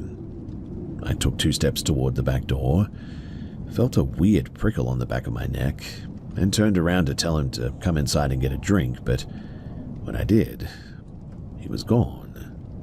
The landing was empty, the grass behind the steps was still, not even a sway to indicate that he had stood up to run or anything. I walked to the edge of the yard, looked over the fence and scanned the entire road. I looked everywhere, but he was nowhere to be seen anymore. I then went back to where he was sitting, and I saw the jagged groove that he'd left in the soil with that rock. I went inside and found my mum in the kitchen. She wasn't alone. She was talking to my uncle. I then told them, "The boy on the steps is waiting for a drink, you know." My mum looked at my uncle, then back at me, her face pale and drawn. "What boy, sweetheart?" I went back to the door to point him out, but there was nothing but the stairs. My mum walked out behind me, scanned the yard, and then let out this long, shuddering sigh. She didn't yell, she just sort of hugged me, and her arms were shaking so hard that I could hear her bangles clinking against my shoulder. I never mentioned it again after that. My parents sold the house a few months later and we moved into a unit in town. I still have that piece of quartz, actually. It's sitting on my desk right next to me, right now in fact, right on top of some mail here. I've tried to figure out if it was a neighbor's kid playing a prank or a dream that I'd sort of had while half asleep or something, but I don't know, the math never really works out. Dreams, for instance, they don't leave a jagged groove in the dirt. And neighbors' kids don't just vanish from a fenced yard without making a bit of sound at least. I don't know. It feels less like a memory and like a moment that shouldn't have happened, but just still happened anyway.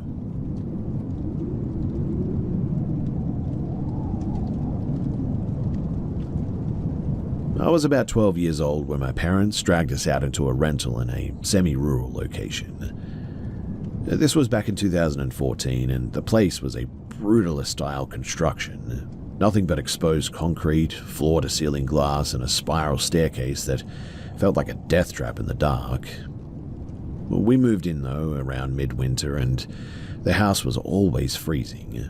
The kind of damp cold that seemed to seep out of the walls themselves. My dad, a pragmatic man who spent his life dealing with commercial plumbing, hated that house from the second that we signed the lease.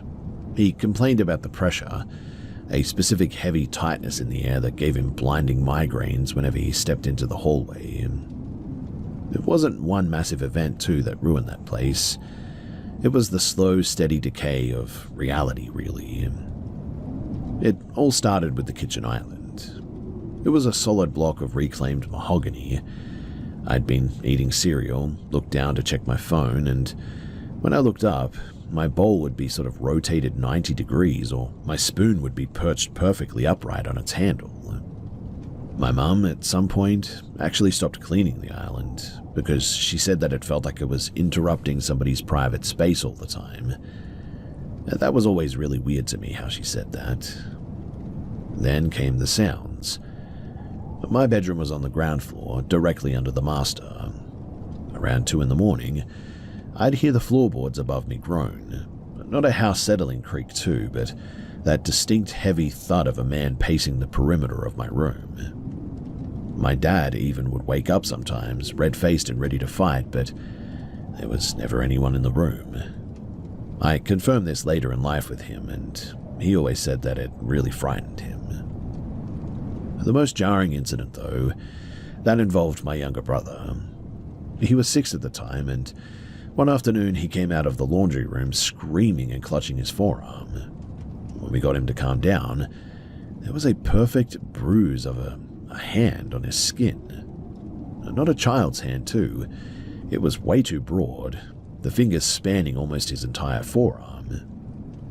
Now, I know that he didn't just make that up, because he would never go back into that room for the remaining 2 years that we lived there. It absolutely terrified him. My mother was the one who saw the figure, though. Now, she was working late in the home office one night, a glass wall annexed off of the main living area. She told me that she looked up from her laptop at one point, and she says that she saw a man standing on the patio, pressed right against the glass. She described him as looking like he had just been hauled out of a dam, skin the color of wet parchment, clothes dark with like sludge or something, water dripping off his coat and pooling on the exterior concrete. She immediately yelled for my dad, but by the time that he rounded the corner with a golf club, the patio was empty. He obviously checked the perimeter, and the gate was still padlocked from the inside, the doors all locked. We didn't understand how this guy even got in at the time. That night, my dad, though, he finally sort of snapped. We were all in the lounge when the television, which had been turned off for hours, suddenly flickered to life. It didn't have a signal, it was just static, but in the center of the white noise, a grainy, flickering image appeared. It almost seemed to be a top-down view of our living room.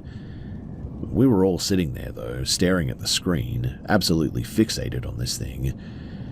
I remember the camera, or whatever it was, sort of zoomed in. but it was more like somebody was sort of physically walking forward. I know that sounds really weird, but that's really the only way to describe it, until it was literally just inches from my father's face. He ripped the power cord from the wall, but the TV kept playing for another few seconds, the image of us sitting there frozen on the glass in static. My dad, he completely lost it after that, started yelling at whatever this thing was, and we moved out 3 months later, breaking the lease and losing the deposit. I don't know who lives there now, but whoever they are, I sure hope they're okay. I've seen the for lease sign go up a few times down the years, and sometimes driving back from the city I'll see that place. I take the long way home just to see if the lights are still on there, and they usually aren't, but sometimes people have moved in. Again, I don't know what was in that place, but I am certain that we were not alone and that there was something there.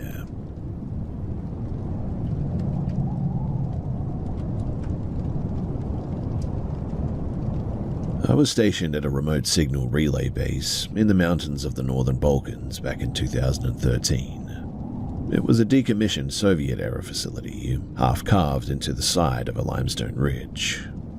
My job was mind-numbing, let me tell you, monitoring a bank of static heavy shortwave radios and logging equipment maintenance schedules. There were only 4 of us assigned to the site. We lived in the upper bunker, while the lower levels, which supposedly housed the actual relay hardware, were mostly sealed off. The facility had a layout that made no sense.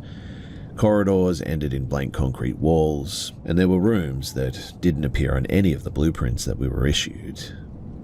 By the second month, the isolation, it had already started to fray our nerves a bit. We were constantly tired, prone to snapping at each other, and the humidity underground was so thick that it felt like you were breathing through a wet rag at times. Around late October, we started hearing the vibration. It would begin at 2 in the morning. It sounded like a heavy electric generator almost, struggling to turn over. I spent 3 nights roaming the lower levels with a heavy-duty flashlight, convinced that a circuit had blown in the sub-basement. Every time that I hit the main relay room, the hum would stop instantly. One night, my lead tech, a guy named Vlado, came up from the lower levels looking like he had seen a car crash. He didn't say a word, just poured himself a double shot of black coffee and stared at the wall. When I asked him what was going on, he muttered that he had heard someone tapping on the other side of the reinforced steel bulkhead inside of the sub-basement. "It's not a pipe," he said, his voice barely a whisper. The next night, I was on shift alone. The hum, it started up again, but this time, it was accompanied by like a weird scraping sound. I thought that it sounded a bit like a heavy canvas bag being dragged across coarse concrete. It was coming from the ventilation shaft above my desk. I grabbed a ladder and my flashlight, climbed up to the grate and shone the light inside. The shaft was clear for about 10 feet, and then it turned a sharp corner that I couldn't see past. As I braced myself to get a better look, that was when I saw fingers. Now, they were not human. They were far too long, with extra knuckles, and the skin, it was translucent and sickly grey. They were curled around the edge of the metal shaft, pulling slowly. I didn't yell, I didn't drop the light, I just froze, staring at those digits as they gripped the edge of the grate from the inside of that shaft. I scrambled down the ladder just as the grate propped out of its frame with a sickening screech of rusted screws. I didn't look back. I bolted for the security door, slamming the heavy iron bolt home. The sound that followed was something more than a growl. It was like a roar. I called Vlado on the radio. He didn't even sound surprised. He told me to get to the sleeping quarters and lock the inner pressure door. When he reached me 10 minutes later, he wasn't carrying a weapon. He was carrying a ledger. He flipped it open to a section marked Maintenance Log, which was dated from the 80s. "Read the last entry," he said. I looked down. It was a single line of text written in ink that faded to a rusty brown. "The relay housing has something in it." We finished rotation, but we didn't go back into the lower levels. We sat in the relay room with every light burning, staring at the steel door. The sounds didn't stop until the sun hit the ridge the next morning. I don't know what was in that shaft, and I don't know what was behind that bulkhead. But every time that I think about it, my skin starts to crawl. I spent a long time trying to convince myself that I was just hallucinating or seeing things from the tiredness and all that. But I no longer believe that. I know what I saw, and it wasn't human.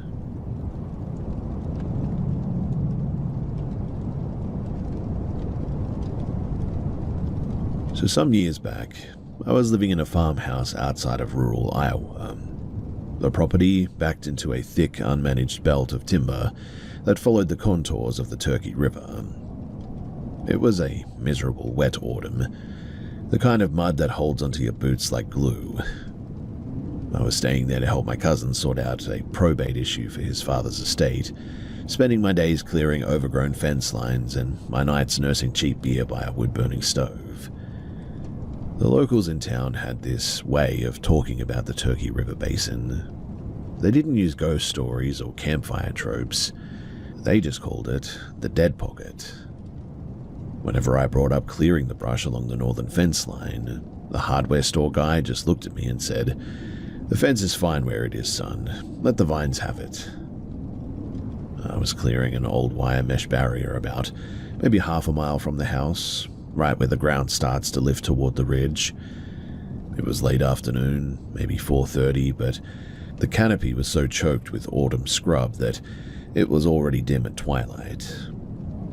And then, all of a sudden, it was like the world just went mute. Now, this was not a gradual fade. It was like someone had slapped a pair of soundproof headphones over my ears.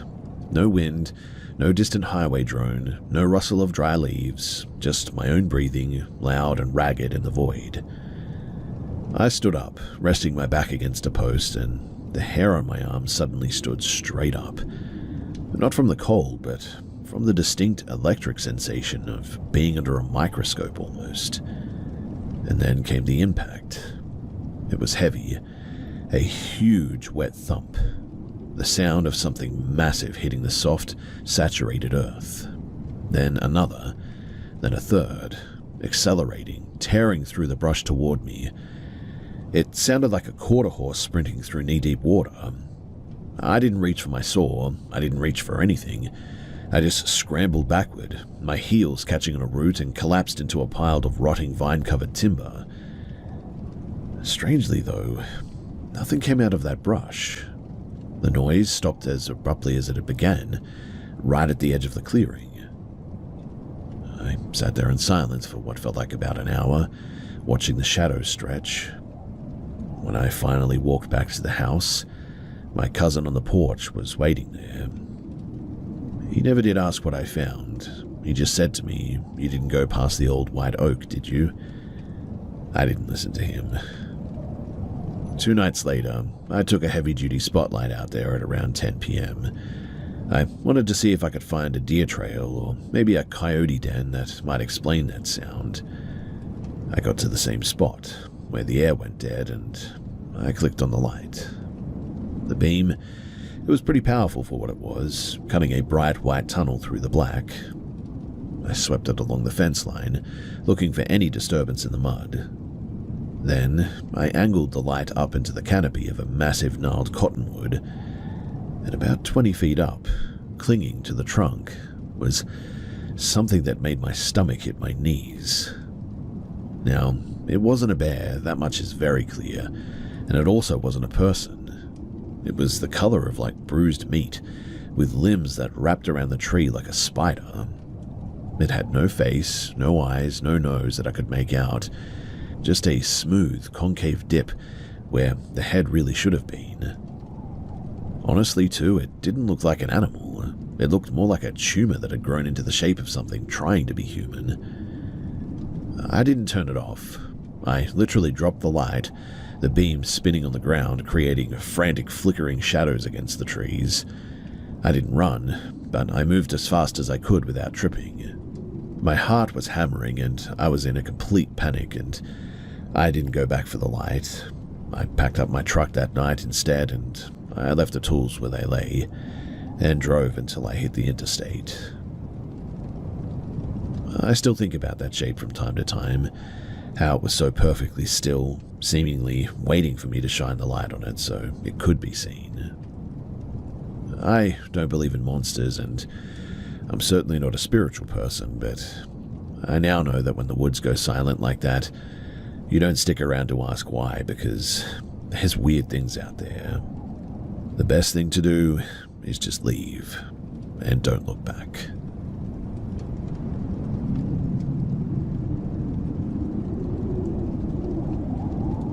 On a quiet winter evening about a year ago, I witnessed something that I can only describe as out of this world.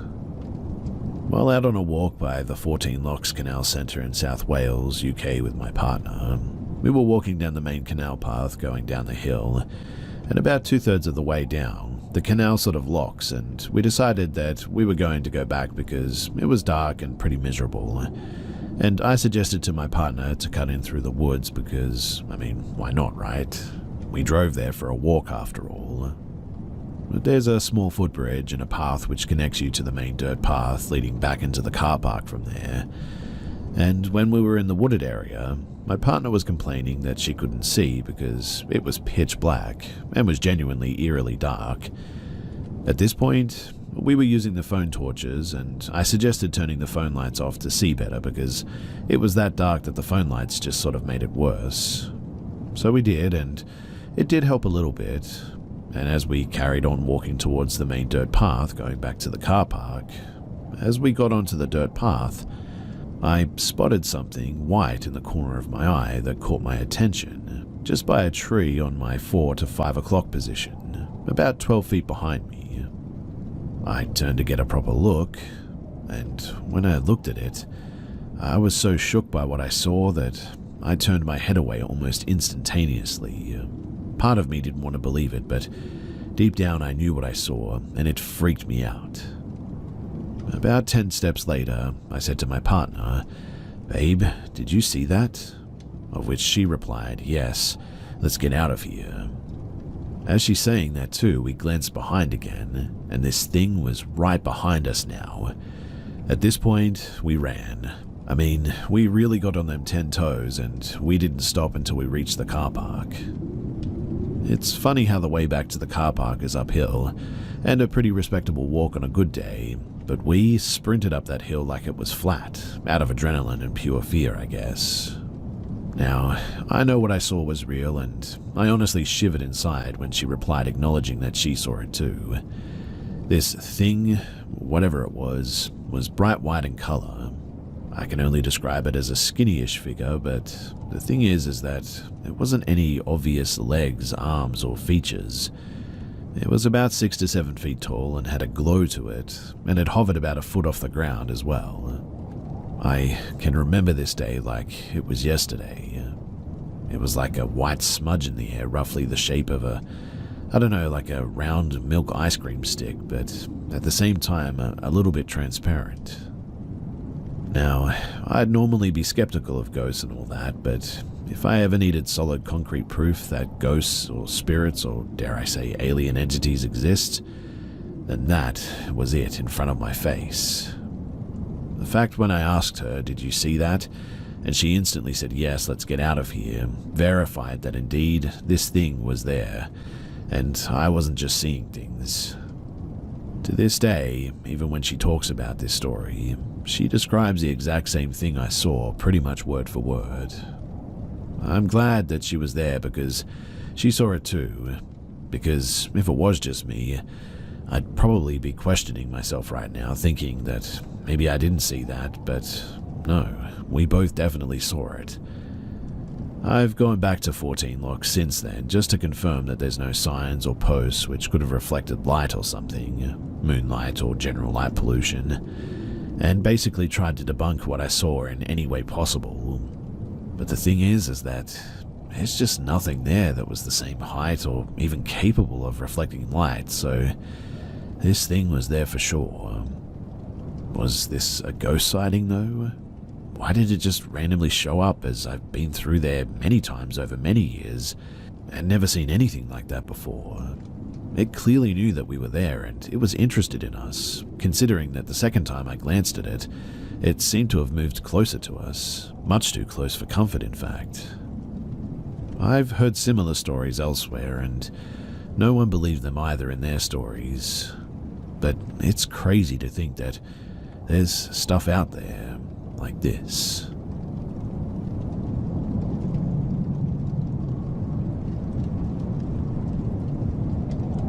I'm not exactly sure how to start this off, but this is going to be a collection of paranormal experiences that I've had through the 31 years of my life, from early years like 1993 up to about February of 2024. Some of the timelines might be a bit fuzzy, but the events are true.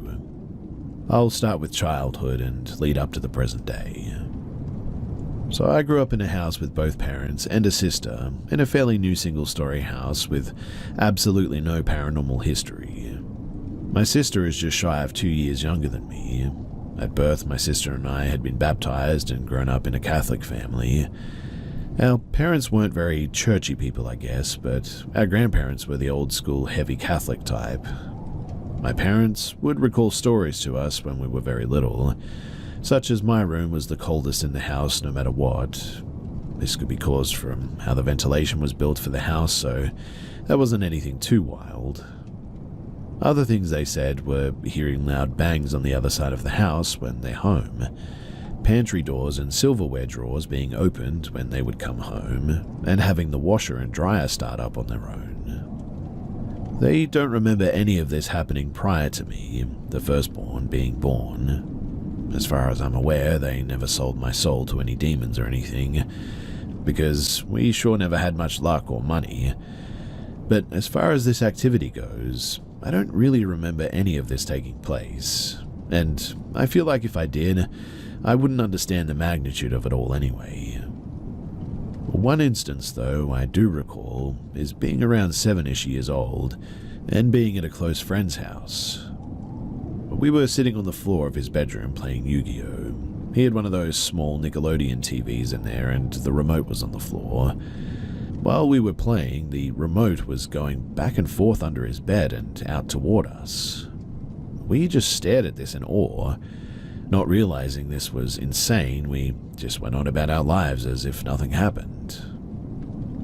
Moving into later childhood and teen years, that was when things really picked up. Now, my sister had started to tell my mum and I that she was seeing shadows and felt uncomfortable. My mum also told us that she was seeing shadows and it was intermittent when things would occur. I had personally never seen what they were talking about and was thankful for that. All I recalled during that time was hearing footsteps outside of my room. We had since moved into a trailer due to some tragic life issues, and my mum would tell us that it was some animal under the floor causing the noises. I put full faith into that thought at the time, but looking back, there is just no way. The footsteps as well would be a constant until I moved out. I was in this home from 5 years old till about 22. Now, growing up, I would always stay the night at friends' houses for Halo LAN parties and try to recreate the food that we saw in Epic Mealtime. One of my friends had some paranormal things going on over there, and I cannot specifically tie these events to what I dealt with, but I just think it was a wild coincidence. So he had told us that he believed that a little girl was haunting his house, and had dealt with various things like noises and sightings. One specific night, I remember laying on the floor going to bed after another solid gaming sesh, and I could hear this Faith Carousel music. I put up with it for a few minutes and finally said, "Hey, could you shut off the volume on your DS? We can't sleep." Turns out he was out cold, and that wasn't him. After I woke him up, we just sat there and stared at each other. He told me that he had toys in the attic and that he thought the little girl was playing with them. So, like most level-headed teenage boys, we decided to ghost hunt. At the time, the show on Sci-Fi, Ghost Hunters with the Taps team, was huge. We had this old-school recording device, and we would walk around the house asking questions, waiting for a response. We finally got the courage to crawl into the attic where the noises had been coming from, and began to have a classic EVP session. It was pitch black outside of the small little flashlight that we brought, and there were about 5 of us seated on the beams asking whatever came to our minds. After some time up there and no responses, that we could hear anyway, we wrapped up and we came down, but left the recorder up there for a period of time that escapes my memory. As we played the tape back, we got to the point where we shut the attic and were all back downstairs, and we actually caught a little girl saying what sounded like "mummy," and that was terrifying to us.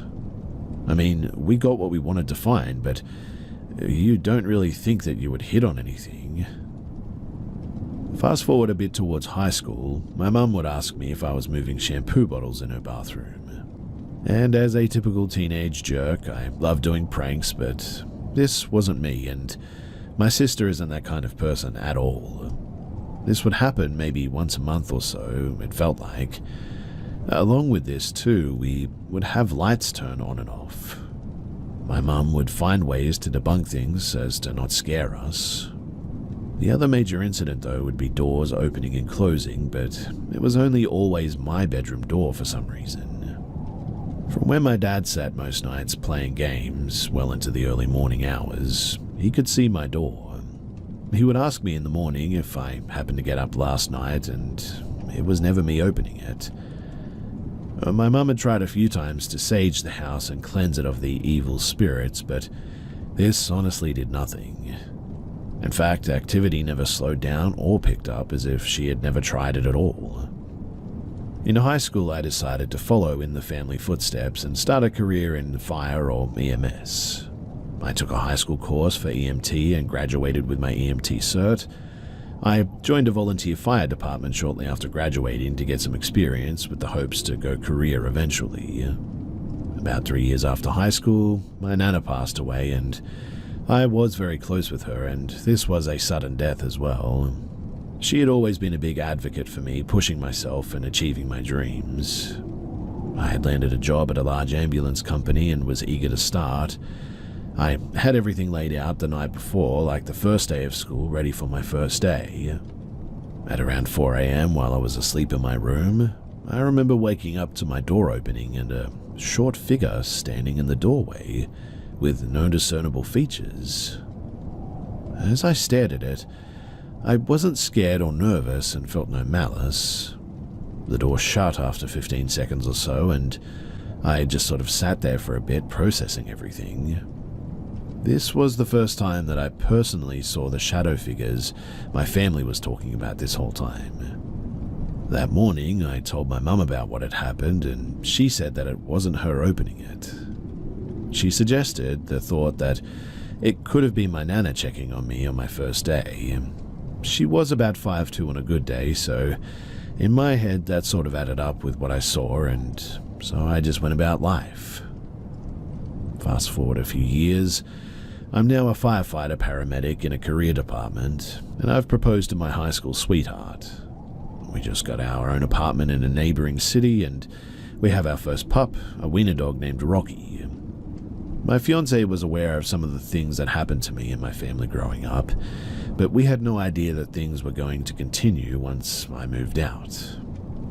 Our lives in this apartment pretty much consisted of me working my rotation of 24 hours on a 48 hours off, which is a pretty standard firefighter schedule, and Erica was going to school to become a dental hygienist. And this apartment is when I began to start connecting some dots that maybe it wasn't just the house that had haunting issues. Small things would happen here, and it was never when my fiancé was home. The apartment was about 900 square feet, so if there was a noise, I would definitely hear it. The things that I would experience here were lights turning on and off, but they wouldn't be in the room that I was in. For instance, the bathroom would turn on and I would be in the kitchen. The toilet would flush on its own, and we had motion sensor rope lights in our small walk-in closet in our bedroom that would turn on in the middle of the night. I remember feeling like someone was with me, but I never felt like it was harmful, just like I was in a crowded room in a sense. I remember hearing female whispers, but would often chalk it up to being in an apartment, even though most of the place would be vacant during the day with my neighbors being at work. During this time, I began to have very traumatic calls at work, the biggest event being one where 2 toddlers were unfortunately killed. This caused my mental health to decline, and there was a strong correlation with this and the activity that seemed to surround me. I began to go through therapy to help with coping through the work issues too. Outside of these small events, nothing drastic happened in the short time that we were at this apartment. We had set our sights on purchasing a home and starting a family. By this time, Erica had graduated and began working in her desired field, and I was as well. We had gone home shopping and found the perfect house for us in a neighboring city that was close to our jobs, family, and friends. Picking up from the apartment, we had moved into the new house and everything was perfect. We had finally made it. 2 kids from the trailer park with successful lives and a beautiful home. Things with work, however, continued to be difficult. I would go on several calls that involved horrible stuff, and working in healthcare during COVID was one of the most miserable and draining things I've ever done. My mental health was at an all-time low, and I was going to therapy on a weekly basis at this point. Through all of this, I never experienced anything at work, even though I spent so much time there. I feel like this was a catalyst for events that followed, though. Once I was at my lowest was when things escalated to new heights. One of the earliest signs something was still going on involved an artsy bathroom sign in a wall-mounted toilet paper holder. You see, my wife had this sign positioned right over this holder, and in theory, a normal household shouldn't have any issues. We heard a loud bang one day, though, and went to that small bathroom and saw the sign on the floor. Thinking this was odd since, no door was closed, no wind was coming through, we put it back up and we shut the door. About 2 minutes later, it fell again and landed directly on the holder. Then it hit me. This thing is still here, and it was still messing with me. This proceeded to happen over and over again in the next several weeks at completely random times, and each time striking the holder. It happened so much that it finally knocked the holder off the wall, and once it was removed, that sign hasn't moved in years since then. Things began to happen more in the open and during the day, too. The first instance that was in front of my wife was in our side living room area, and my wife was cleaning the floors. We had a sort of power surge in the kitchen, and her jacket flew off the back of the chair in the dining room, which is next to the kitchen. The table was directly between my wife and I, and we both saw this. Walking into the kitchen, and all the appliances had their times reset like a power surge, but nothing else in the house had any issues. This happened at around 10 a.m. She was obviously very freaked out at this point, and it was then when I couldn't really continue to hide it. I had found various reasons to play things off and cover for excuses, but this was unexplainable. At this point, I was still in monthly therapy sessions to deal with work-related issues. Mental health had improved quite a bit, but things seemed to come in waves, as if it was building up strength and feeding on my weaknesses or something. Looking back, it felt like it would build up over several months and get progressively more constant and severe, then sort of dissipate for random amount of times. It would ramp up with events like 1 to 3 times a month, and then once a week, then a few times a week, to daily even. It would usually build up in severity and then just back to nothing. I would be downstairs in our 2-story home gaming late at night and have lights turn on where I can see them. I would begin to jokingly talk into the open and say things like, "If you're going to turn the lights on, you can pay some of the bills, you know," trying to make light of what was happening. My wife had asked questions on the history of it, and I explained since I was a young child I had issues. She began to ask if we could look into getting rid of this thing. I always told her, unless it's causing harm, I'm not messing with it. The absolute terror of the unknown was enough for me to just deal with it, I guess, but I was a decent horror buff at this point, even though my daily life was basically one. And when thinking about things escalating, I always thought of Paranormal Activity and the scene where they put down flour and now you know the footsteps were goat hooves. You just can't unsee that sort of stuff. I functioned heavily on the ignorance is bliss approach when it came to all of this, and it probably was not the best approach, but it worked for me at the time. Anyway, after this there was a lull of a few months, just long enough to give you some hope that things might be going back to normal. At this point, my wife and I began to start trying for a kid too. I know, the only thing to make this worse would be adding a kid, but here we go. We were having infertility issues though, and this would go on for about 2 years total. And some of the things that we experienced during this time are as follows. I apologize on the chronological order of events for these, but it all becomes muddy after a bit. So I told my wife goodnight, and I went to play some World of Warcraft in my office room. The door was open down the hallway initially, and as I walked closer to the door, it just sort of shut in my face. I proceeded to open it and sit down like it never happened. I truly tried my best to ignore it and move on, but we both tried to function on the thought process of just don't feed into it and hopefully it will just go away. My wife experienced things being thrown 2 different times. To preface, she almost never saw things, or it would only happen when I was home, so for her to see something was pretty significant. The first one, though, was downstairs in our living room while I was upstairs gaming. I had a t-shirt on a coffee table and it was tossed across the room while she was sitting on the couch.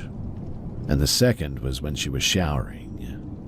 She had our JBL speaker blasting Cardi B or something, and it was thrown off of the bathroom counter onto the floor. I was also home for this one, and I remember it quite clearly. These were obviously some of the bigger events, and weaved in were the constant footsteps and light switches turned on. It also figured out how to turn on the TV and the PS5 downstairs as well. We would wake in the morning and the TV or PlayStation would just be on and idling. Channels never would change and nothing would move on the screen though. Finally though, we got the dumb idea to try and record the downstairs activity while we slept one day. I bought 2 motion sensor cameras and had them set up near areas where things would often happen. When I had cameras recording, not a thing would happen though. When I turned them off, naturally would be the time when things would go bump downstairs. This, along with other examples, leads me to believe this was as intelligent of a haunting as you can pretty much get. Things again dissipated and picked back up like clockwork, and this next experience was worse than it had ever been before. The 3 big notable ones that I will mention are as follows.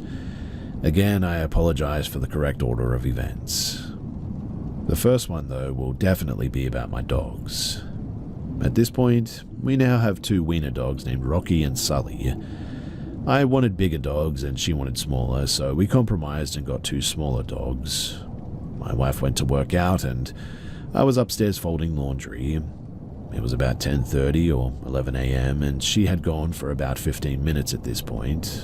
My dogs were upstairs running around playing. I then heard in my wife's voice, clear as day, say, "Boys, stop barking, it's just Mama." And they stop in their tracks.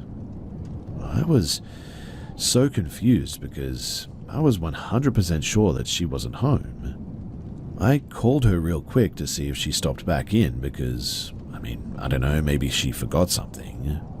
And she told me that she had just pulled up to the gym. I left my room to investigate and I found nothing. That was the only instance of things for that day. The next one I can recall was another midday experience where I was home alone. It was around noon and I had just come downstairs for lunch. We had just recently had our anniversary and there was a balloon in the house, and the balloon had originally been in the dining room, and the exits of that room have maybe approximately a 1 foot slip for the doorway to go to the next room. But the balloon had left the room and was actively floating in front of me in the kitchen, slowly bobbing up and down, and it made its way to the back of the living room. For it to be able to leave the initial dining room, I mean, it definitely had to be physically moved. It wouldn't have any way to duck into the doorway either. I just stood there watching this in disbelief. But at this point, I had dealt with enough and decided to retaliate. So I grabbed a knife from the butcher's block and popped that balloon, put the knife back, and made some lunch, and I went upstairs. I had one of the dogs in my lap, watching some Twitch stream on my PC, when I just felt a burning sensation on my leg. This was maybe about 15 minutes later. I was wearing long jogger-style pants and pulled them up to see what it was, and I saw 3 long scratch marks about 1 inch apart on my thigh.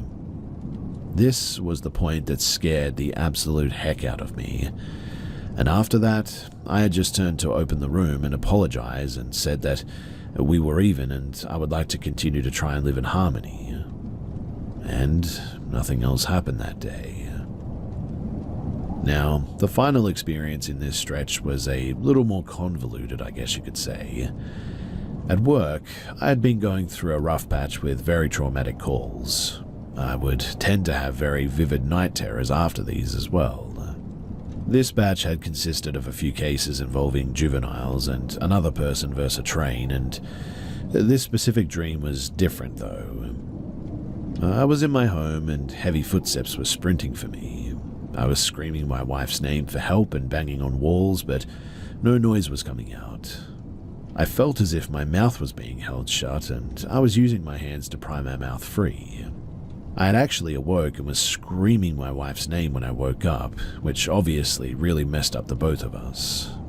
But this was the peak of the activity for this stretch.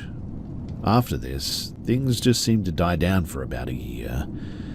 I had been talking with my therapist about the paranormal activity that I was dealing with, as it was a big factor in my mental health. Dealing with death at work all day and then coming home where I'm supposed to be able to unwind and relax was almost worse than working most days. We had discussed the possibility of what this could be and came up with a poltergeist style of haunting which definitely fit the description from what I could find. It basically is described as a malignant haunting that can interact with objects and feeds off of bad energy, which added up with all the depression that I had been going through with work and the infertility issues that we had, up to experiencing a miscarriage as well. At this point, we were able to have a happy, healthy baby girl in December of 2022. I don't really recall much going on at this point. I would say about 6 months into her being around was when things started to pick back up again, slowly as it had. Lights going on and off, footsteps, door handles jiggling to rooms that we're in. The go-tos of the haunting, I guess you could say. We had lightly discussed the issues of having our daughter to be in the same environment as this thing. Ever since the balloon incident, nothing violent or malicious had occurred, but I always had an uneasy feeling and just never felt alone. Around her first birthday, things began to pick up though, and we're back to a daily occurrence. I had tried to keep most of these to myself as to not spook my wife. I figured that if it was just me dealing with it, then I can just bear the burden and move on to keep the peace of everything in the household. For the first time in the history of this though, I was at work on my 24th and she was hearing things while I was away. She was putting our daughter down for bed and was hearing footsteps outside of her room and could see a shadow walking past the doorway. I remember her texting me as it was actively happening, saying that she was done with this, and honestly, I couldn't blame her. I was at the end with it too. But going back to the whole question of what the heck to do about any of this, that fear of the unknown just truly paralyzed me. I mean, what happens if we do something and it doesn't work? The house isn't haunted, my wife isn't haunted, it's me. It's followed me from 4 different houses in 4 different cities, and it has no signs of stopping. I had begun to do some research into what the heck I needed to do. I began even asking co-workers if they had anything like this, and they thought that I was absolutely crazy. Not that I blamed them. My lieutenant kept asking if I had any photo or video proof, and I told him that I tried once, but never again. Once I knew what was in there, it would have been game over, to be honest. For Christmas, though, my wife bought me an LED gamertag sign that would light up bright red. It actually came from overseas, so I had to Amazon order an American outlet adapter for it, and once it showed up, I plugged that bad boy in and it was absolutely beautiful. For the time being, I had it sitting on the floor in our computer room, and this specific night, I had told my wife goodnight and went to go and game it up a bit. I turned on the PC and shut the door, and went downstairs to get some G Fuel and snacks. As I was walking up the stairs, I could see a red glow from underneath the door. It turned out that the neon sign had been turned on while I was out of the room.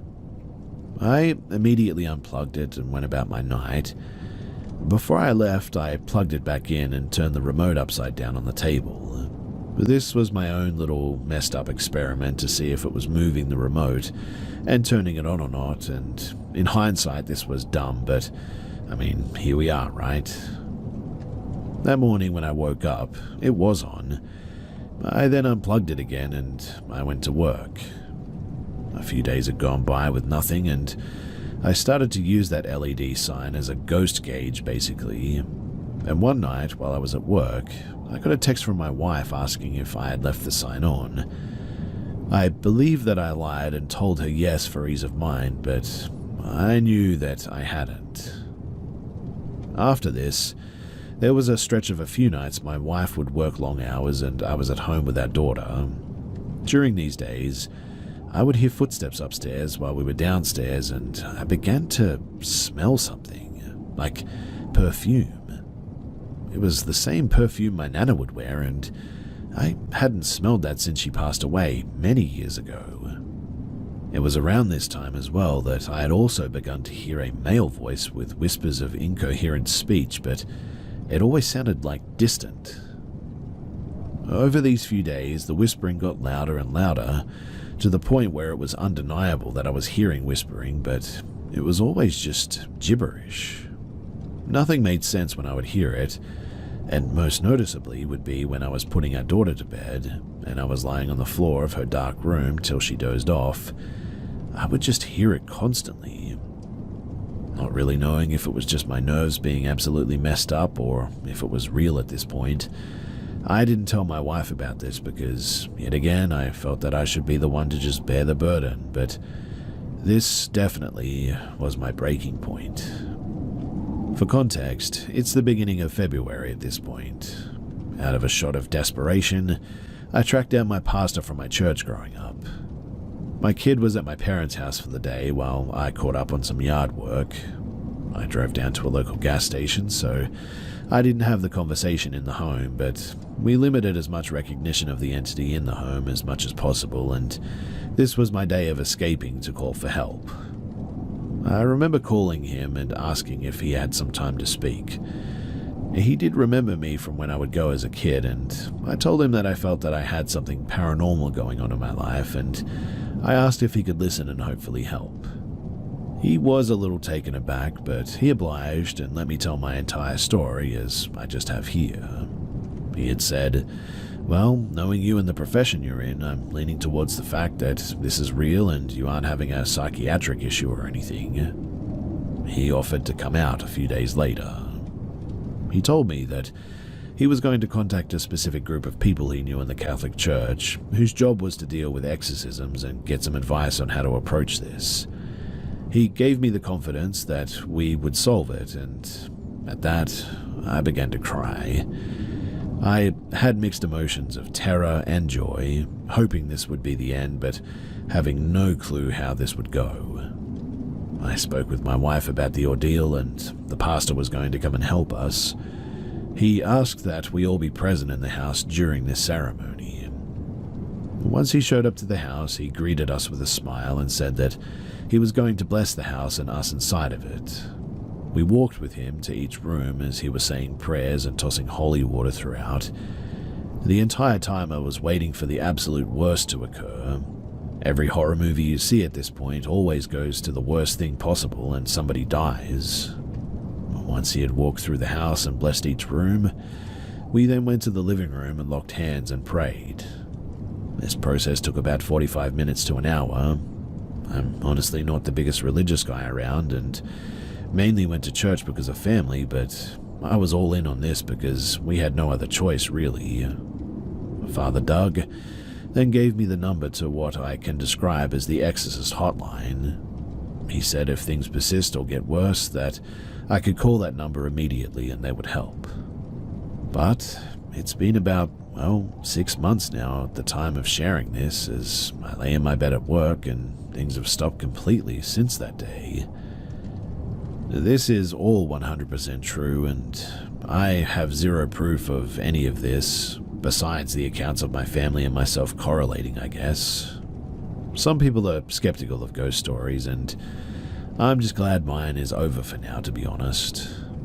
I was inspired to share this and put it down here and have this chapter of my life logged somewhere, so thanks for listening, and thanks for the opportunity to share all of this.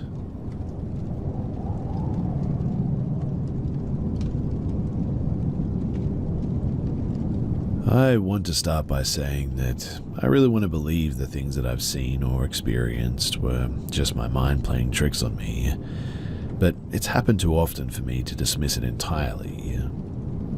I was raised to believe that ghosts don't exist, but I also grew up hearing ghostly experiences from the same people who told me that, so I never truly dismissed the idea of ghosts, I guess. I just feel like we all share a space, and as long as we don't bother each other, it's fine. That said, I want to share the first, very visible paranormal encounter that I had. It was March 2015, and I had just finished my finals that day. After returning from school, I took a nap, felt refreshed, and around 7 p.m. there was a power cut. Power cuts are fairly common where I live, so I decided to pass the time by walking along the pathway leading to our garage, which was between our house and our garden. It was dark, but the moonlight provided enough visibility for me to see. I could see the road outside of our property clearly, but where I was standing wasn't visible to anybody passing by. Like a typical teenager, I stood there listening to music, just doing random things. And after a while, I was standing in front of the garage facing the road when I suddenly felt someone behind me. Before I could turn around, I sensed that this person was bending down towards my right side, and I could see a face behind my right elbow. I turned my head to look, and it was, me.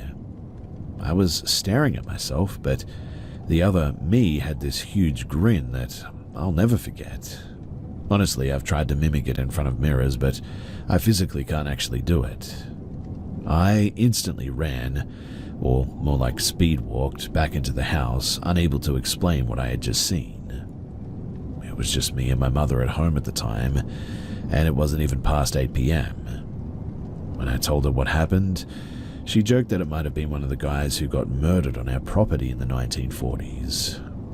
Apparently, our property used to be a well-known garden open to the public, and according to one of my grandfather's friends, 3 murders had taken place in one day there, after which people stopped visiting the garden as much.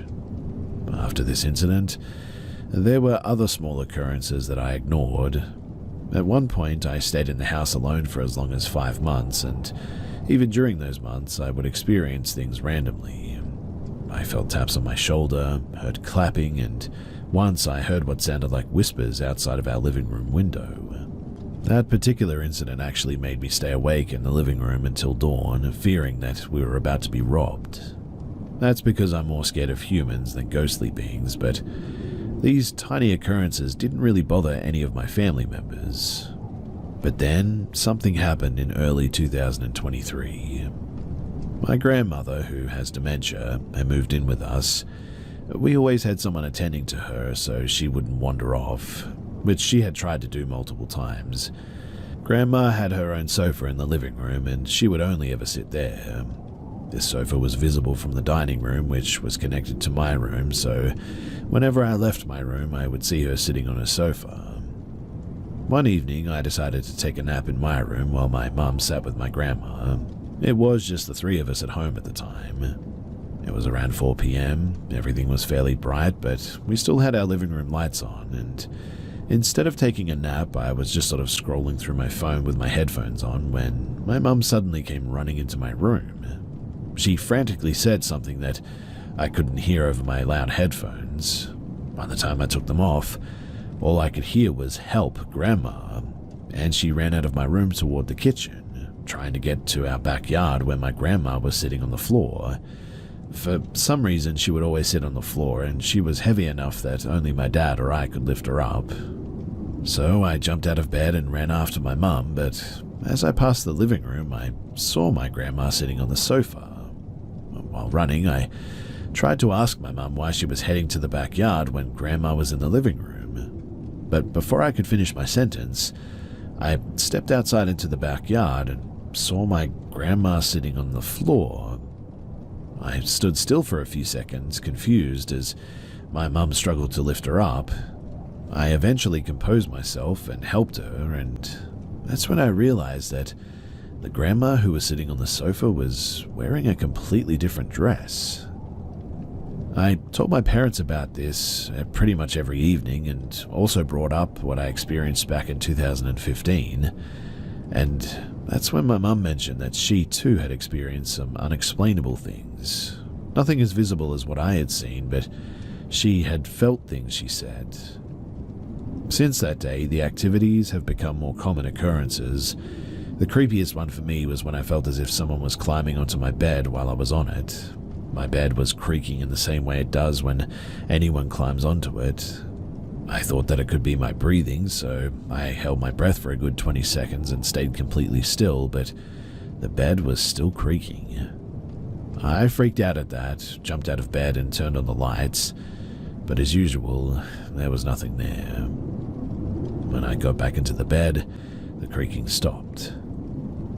My parents are usually very dismissive of the idea of ghosts, but even they have sensed things that they can't explain. All we know is that whatever or whoever this might be isn't harmful, I guess.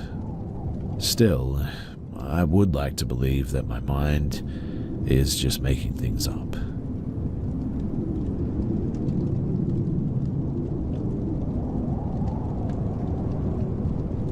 This happened 25 plus years ago. Me and friends, out at a park and boat dock on the Ohio River between Cincinnati and Louisville, probably 25 miles from there, were on a dock that goes probably 30 foot out into the river with a 10 by 10 platform at the end. We're on the Kentucky side, Indiana on the other side of the river.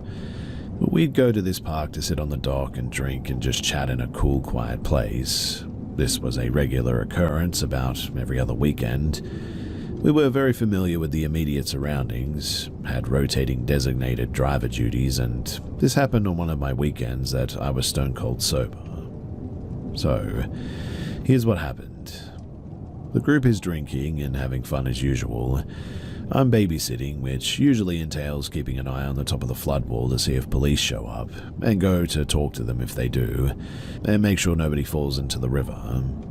About 2 hours in, I see a light on the other side of the river. Not bright, all the way on the other bank, or close to the bank at least. It's almost a mile away, so a little bit hard to tell, and downriver from us. I don't really care, but it's new, so I noticed it. Anyway, about 10 minutes pass and I'm watchdogging and I notice that the light is closer. I'm still not worried, but I'm responsible for a bunch of drunk people, so I'm now adding it to the very short list of things that have my interest. Another 10 or 15 minutes passes and the light has moved up my list of things that I now care about. It's definitely closer now. I'm seeing the reflection of the light on the surface of the water, so I know it's a physical object. I think maybe it's a boat. Bass boats and such have to have marker lights here, and this seems to be about the right height for that. It's maybe about 3 feet above the water, best guess at this distance, but I alert a couple of people that there's something going on that may necessitate our sudden absence. 10 minutes later, and it's now a solid 2 on my care list, and second only to drunk friend about to fall in the river, so I'm watching pretty intently. And all at once, a few thoughts come crashing together to make me do something. So, a bass boat coming upriver against the current would make noise, but I've heard nothing. A boat has its marker lights on the back on a pole, so the light would show the back end of the boat that it's attached to. There's nothing under this light but water. I can see the water under the light, and it's calm. Dead flat calm in a river that is 3/4 of a mile wide at that point. Even if I maybe couldn't hear it, maybe couldn't see it for whatever reason, a boat would create a wake if it's going against the current of the river and all the way across it, and I'm seeing flat glass under its light. Not only no boat wake, but no huge flowing river ripples that were clearly visible on the rest of the surface. No variation in brightness, constant light, color was almost white leaning towards yellow just a bit. And that was it. We were leaving. I tell my friends that it's time to go. We're heading out. Much hullabaloo ensues because drunk people, but we're moving. We walk back to the dock and head for land. Everybody's on land. I'm in the back because that's my job. And alright, everyone's up on the hill towards the parking lot in the car. I look back, and the light is noticeably closer this time. The light is also moving faster than it has been for the last hour or so. So, we go and we move. We climb the hill. Everyone is getting in the car except my best friend. We're standing on the top of the flood wall, looking down on the river, the dock and the light. The light is now dead center over the middle of the 10x10 platform at the end of the dock. But there's nothing under it but the dock. It's lighting up the area under it, and it's honestly just a light attached to, well, nothing. It's just a light, approximately the size of a light bulb, I guess, probably a bit smaller, lighting up the place that we were just sitting. And now it's moving toward us, crossing above the walkway from the platform toward land and us, and it's moving faster than it was over the water, probably a solid human walking speed now. We all dive into the car at this, and we all just get the heck out of there. My question for all of you guys is, what the heck did we see? What was it doing? Why did it care that we were there at that place that we've been dozens of times before? I'm used to having a probably or even possible explanation for things, but this thing that we saw, I just don't have anything, but I know what I saw, and I don't know what to call it.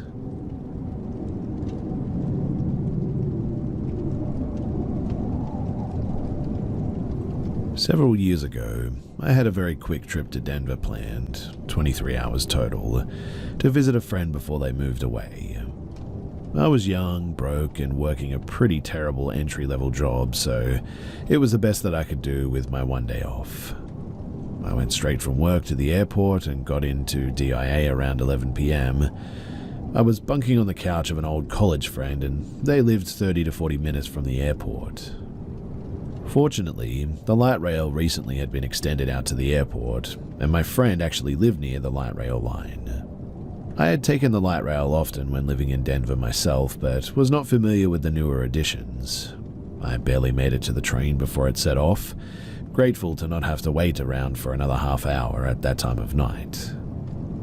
It was nearing midnight as the train pulled into a brightly lit Union station. I looked around for my connection, but it was nowhere to be found, not realizing that the connecting line was not there. Fortunately, I was able to flag down security, and they pointed me in the right direction. A few blocks away, there was another brightly lit station, separated by roughly 200 yards. Unlike the stations, there were hardly any lights, just some light spilling in from either side where the train platform stood. I was only traveling with a backpack, so I was able to move pretty quickly, moving out of Union Station and towards the other platform, hoping that I was going to make my next train. As I got further away from the station, and my eyes adjusted to the darkness, I noticed a large figure standing in the middle of the sidewalk ahead of me. I quickly gauged my surroundings and realized that there were no other paths unless I walked in the road. I decided to keep on the path and do my best to come across with a "I see you and I'm not scared" attitude. As I drew closer, I could make out a tall, muscular man, probably in his 20s or 30s, I would guess, and as I got closer, I made eye contact to let him know that I recognized his presence, and he was already staring right at me, mumbling to himself. As I passed by him, I could hear what he was mumbling. He was not speaking to me, but instead he was speaking about me, and as I walked past him, he then began to follow me. I began to walk fast, and he began to walk faster. All the while, he was saying things like, "Oh, look at that body, she's so fine, I want to feel that body," along with other sexual and crude comments about me, all being muttered to himself. The second station was still another 100 yards or so away, and there was nowhere that I could go in between. I pulled out my cell phone and rang my dad, desperate for him to answer. The call went to voicemail, but I pretended that he picked up. As soon as I began talking, though, the man spoke to me for the first time and said, "Oh girl, I didn't mean you no harm," and the footsteps faded back. I kept up the fake conversation for a moment longer, before looking back, and he was nowhere to be found. Like I mentioned previously, I had looked around for places that I could escape and could not find any. I'm confident too with his size that if he had done anything, I would not have stood a chance. I burst into the light of the station, barely made my train, and ultimately missed my stop because I was so shaken up and had to ride the train back around. I finally rested my head on a pillow at my friend's at around 2 a.m. and never to travel alone at night ever again.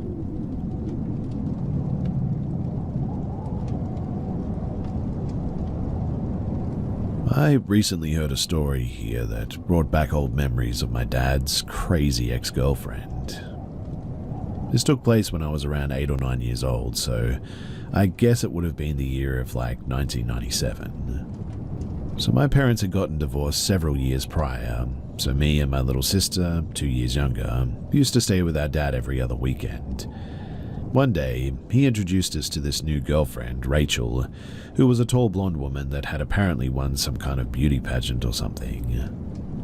I remember those first months of getting to know Rachel as fun. She seemed like a nice lady, to be honest. I also think my initial impression of her was helped by the fact that she had a rather cuddly grey parrot and a pet raven that could talk, which of course made my younger self quite ecstatic. But after a while, things started to change. I began to notice that she could be a bit odd at times, saying weird things or acting a bit strangely. We started seeing her less frequently when staying with our dad, and then one day he told us that they'd broke up and that we wouldn't be seeing her anymore. He also told us that we shouldn't talk to her or go home with her if she showed up at school. Not long after that, Rachel really started harassing my dad. She would randomly turn up at places we went to visit during weekends, trying to talk with us. She called him non-stop on the phone when we were at home, crying, making threats. It usually didn't stop until he pulled the plug even. Years later, I found out that she had even threatened to kill me and my sister on several occasions, and that Dad got a restraining order in the end. Rachel also keyed my dad's car, broke into his company to trash it, and stole a lot of money that he never got back. She even started writing threatening letters to my mum. My parents have always been good friends ever since the divorce, and it all culminated with a letter from the authorities. A letter accusing my dad of, well, lots of horrible things done to children. I still vividly remember how Mum sat us down in our room, holding the letter, a deep look of concern on her face, asking if Dad had ever done anything inappropriate to us, which of course he never had. It later turned out, though, that it was Rachel who had falsely accused him of everything in that letter in an attempt to prevent him from seeing us. I remember feeling really angry about this and upset that she had gone to such lengths. The last memory, though, I have of Rachel was a few weeks before Christmas. We were staying at my dad's place over the weekend. It was a 2-story apartment complex with a large window spanning an entire wall, floor to ceiling, in the living room where we had just sat down to watch TV. Next to the window there was a glass door leading onto a stone patio, bordering a lawn that ended with a tall hedge, and on this particular day, the outdoor lights had been switched off, which means that it was pitch black outside as the intro to Superman started playing. A while into the episode, I suddenly heard a strange, sharp noise coming from the window. It sounded like something was clawing on the glass in an attempt to get in. The sofa that I was sitting on was placed right in front of that window, so I had my back toward it when I slowly turned around to look over my shoulder, heart thumping in my chest, hair standing on end as if I was being watched. But all that came into view was a pitch-black darkness lurking behind my own reflection. By this point, Dad had also heard the sound and gotten up to turn on the patio lights. When the outside suddenly flooded with light, I found myself staring into the face of a smiling blonde woman peering into our living room. Need I tell you that I screamed? Both me and my sister flew up from the couch like it had been scorched with fire and ran behind our dad. When I looked toward the window again, I saw Rachel with both of her hands up against the glass, tightly cupped beside her face, as she was trying to look inside. The patio door was right next to her, and I tugged on Dad's shirt and whispered if the door was locked when she reached toward the handle. And that millisecond of doubt flashing across my dad's face, it still haunts me to this day. Rachel truly looked like a madwoman as she furiously jerked on the handle in an attempt to get in, briefly pausing to peer through the glass now and again. I remember thinking Dad looked oddly calm as he ushered us around a corner wall, telling us to stay out of sight as he walked toward the patio door. We begged him not to go outside, thinking that she could have had a knife hidden somewhere or something. He opened up a small crack with the door, firmly holding onto the handle and asking what the heck she was doing in his backyard. She tried to get him to let her in, putting on a big smile, tossing her hair, but Dad obviously wouldn't budge, telling her to leave or he would call the cops. To which she eventually conceded, leaving a bunch of Christmas presents behind. When Rachel was out of sight from the window, Dad went out to make sure that she was gone, picking up what she had left behind on his way back. None of us wanted anything to do with the presents. Something just felt really off about them. And so, in the end, they ended up fully wrapped and in the trash.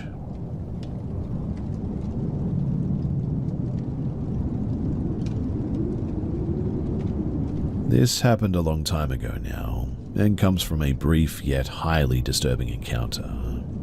Despite it being brief, it would eventually leave a long-lasting impression on me, and will likely remain the most messed up thing that I've ever experienced. My story began when I was a 14-year-old boy. To give some context, I was one of those part of the group but not one of the group types, shy and sort of reserved. I had friends, but not much beyond school hours. So when one of my friends wanted me to hang out with her, it made a welcome change to my quiet after-school routine of video games. We walked back to hers from school, and she invited me into her house. As I walked in, I saw whom I quickly assumed was her dad, with his back to me preparing food.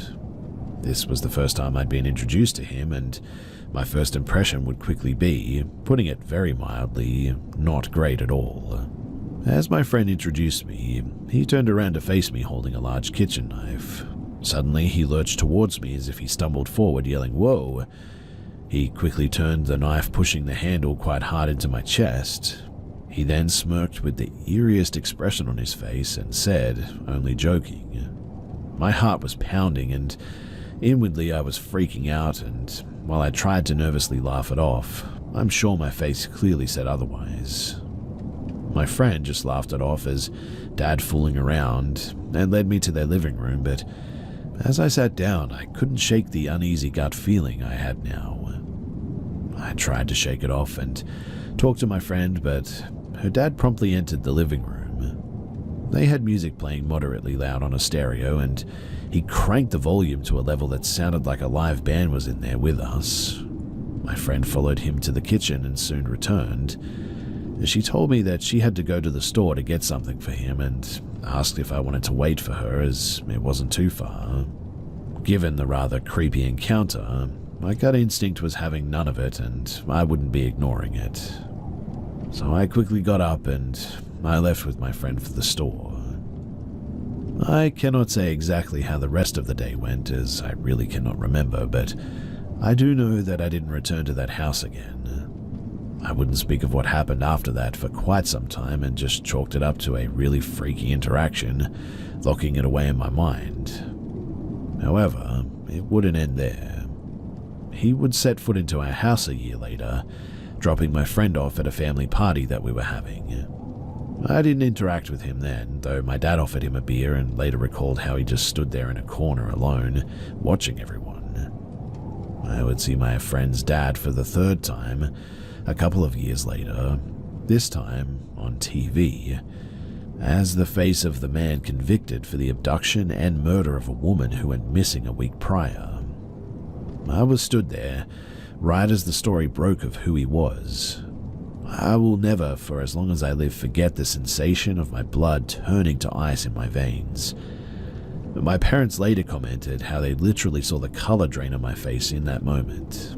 Yet in the days that followed, it only got worse. He would go on to confess while in custody to the abduction and murder of a woman who had been missing for 20 years by that point. Following corroborations of things that he had said previously, along with expert analysis, this led the police to believe that he may have actually been a prolific serial killer. He was soon probed as a potential suspect in almost half a dozen unsolved missing person cases. However, due to a lack of evidence and further confession, his involvement in these remain, unclear. My mind still occasionally wanders to that first encounter, and even though his choice of victims seemed to be women, I can't help but think about that music cranked up so loud, how my friend asked me if I wanted to wait for her at the house with him. If I had stayed, what would have happened to me, if anything at all? Was there a part of him that was curious, wondering about switching things up a little? Or was that knife held to my chest truly just the harmless joke of a serial killer?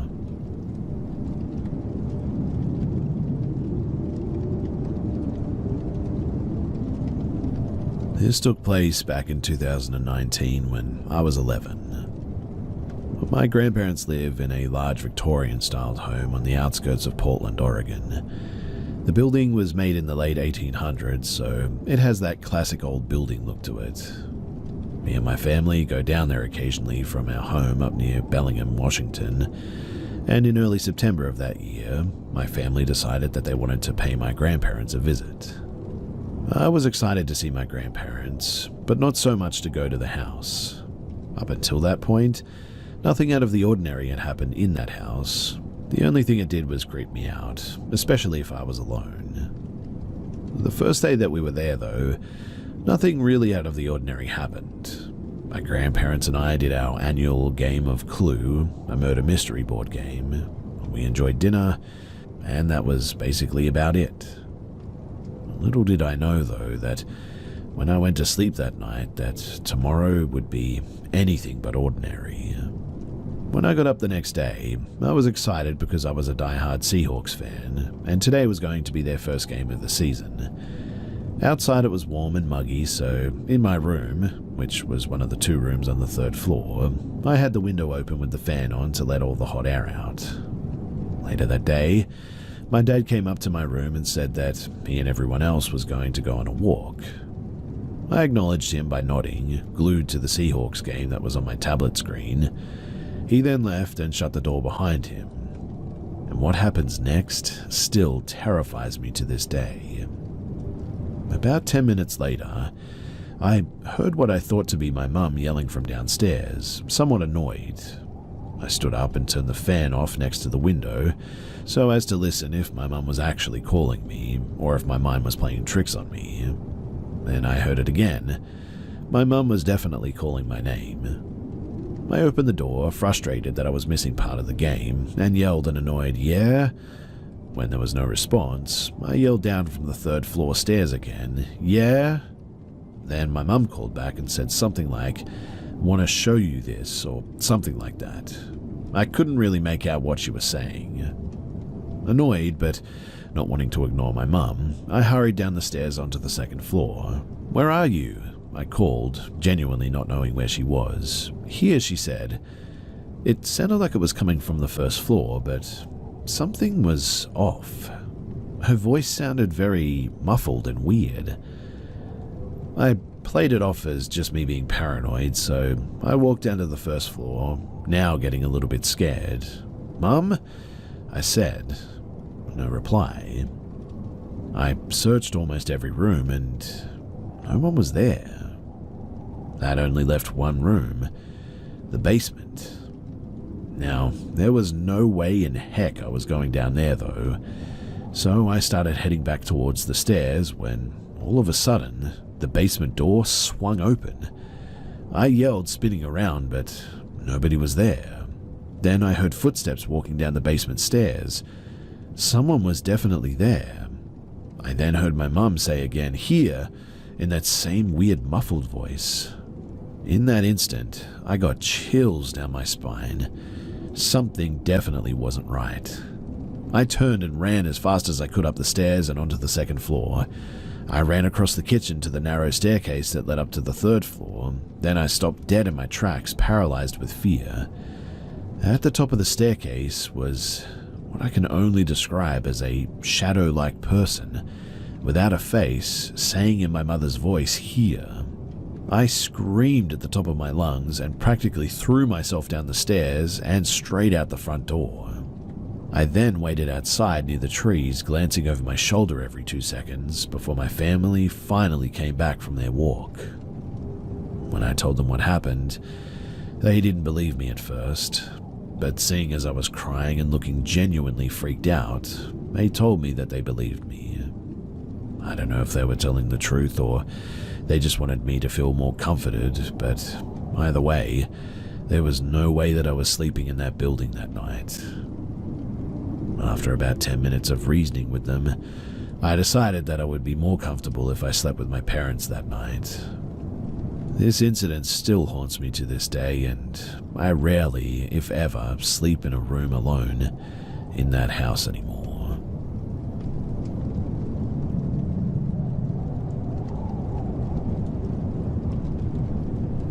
I'm wondering if anyone in Hilton Head Island has ever experienced anything like this. It was a family vacation last summer. My siblings and I were all in separate condo complexes in Palmetto Dunes. We're each spending our nights with our families in our rentals. My older sibling and I are closer to the end of the resort, almost to Leamington. My younger sibling, though, is closer to the center, not far from the security roundabout after the tennis courts and all. So, it's night and we all meet at my younger sibling's place for drinks and some dessert.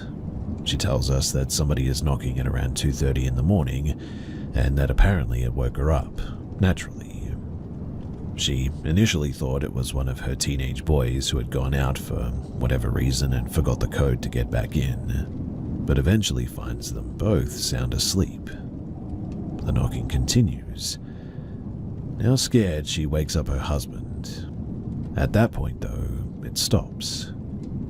He gets up to check it out, but he doesn't find anyone at the door.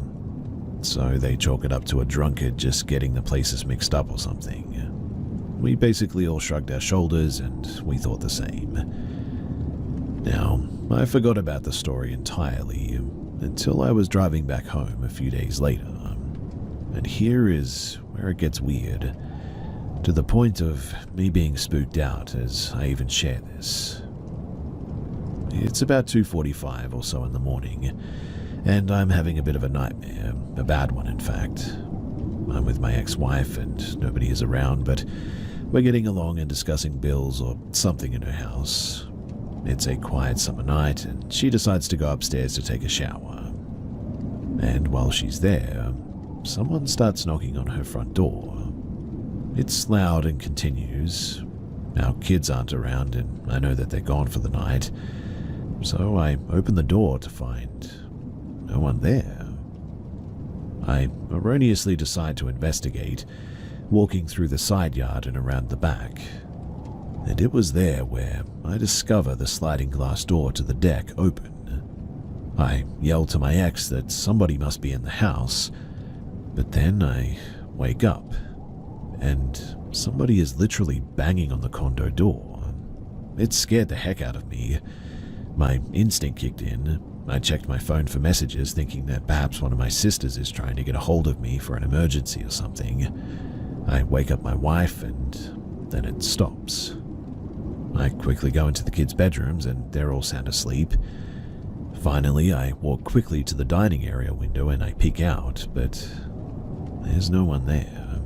There isn't even a sign of anyone having been there.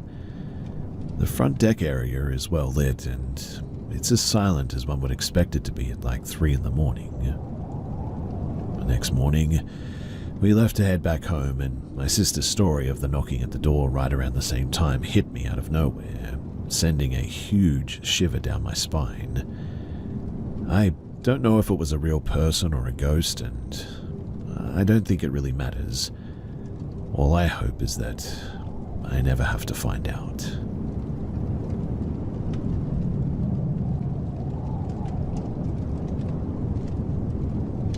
So my search and rescue pal and climbing partner were driving through the Ojai Valley. I'm not sure what highway that we were on. It was 2002 to 2003 though, and we were taking a new way to a new destination.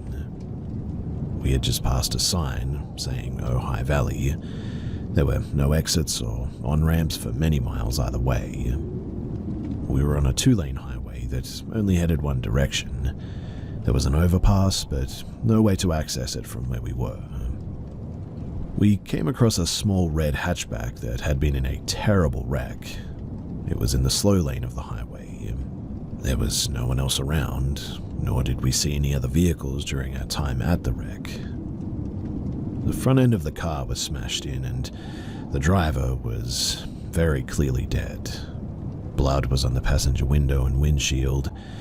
The car looked like a bomb went off. Its contents were all over the road. There were 2 small animal carriers nearby in the debris.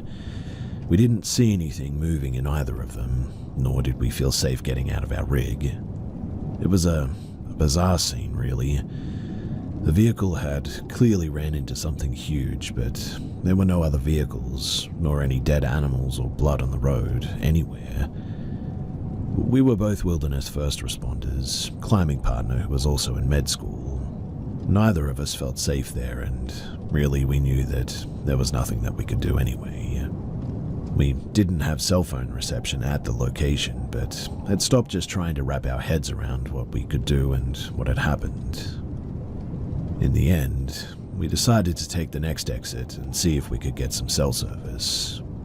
Before we could do so, a military chopper was overhead and one of their crew descended on a line.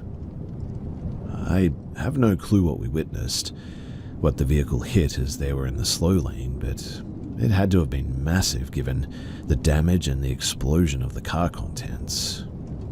I also have no idea why the military was there. I mean, in search and rescue, we trained with military at times, and occasionally they would assist with Coast Guard choppers that had infrared to pick up body heat. In a few times over my time with SAR, Army choppers that were nearby assisted with a capsized boat and evacuating some folks for us. So maybe these guys were in the area and they were able to respond or something? No idea. Again, we both searched the internet years later to see if there was any mention of what we saw, but we never found a thing about it. Also, there wasn't any car part debris indicating another vehicle had been involved, nor was there blood on the road like an animal had been hit. The car was right at the overpass. The car was in the slow lane, headed toward the proper direction. No tire damage. All doors closed, except the hatchback that was likely blown open by the massive damage to the front end, I would suppose, but it was almost like they had hit a massive invisible wall going like 60 miles per hour.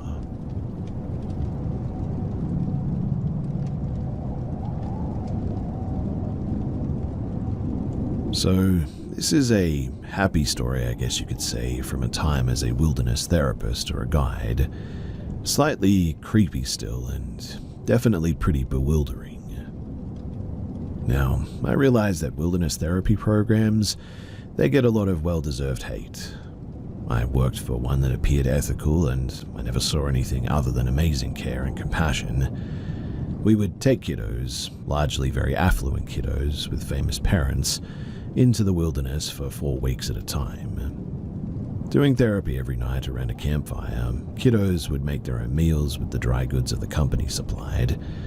Kiddos didn't have tents, but did have a 4x6 piece of tarp that we taught them to fashion into a tent using knots, rocks, and their walking stick at the entrance. Us guides and therapists just had our sleep sacks and bivy bags. The agency also had some scholarship for non-wealthy families who had kiddos who really needed help.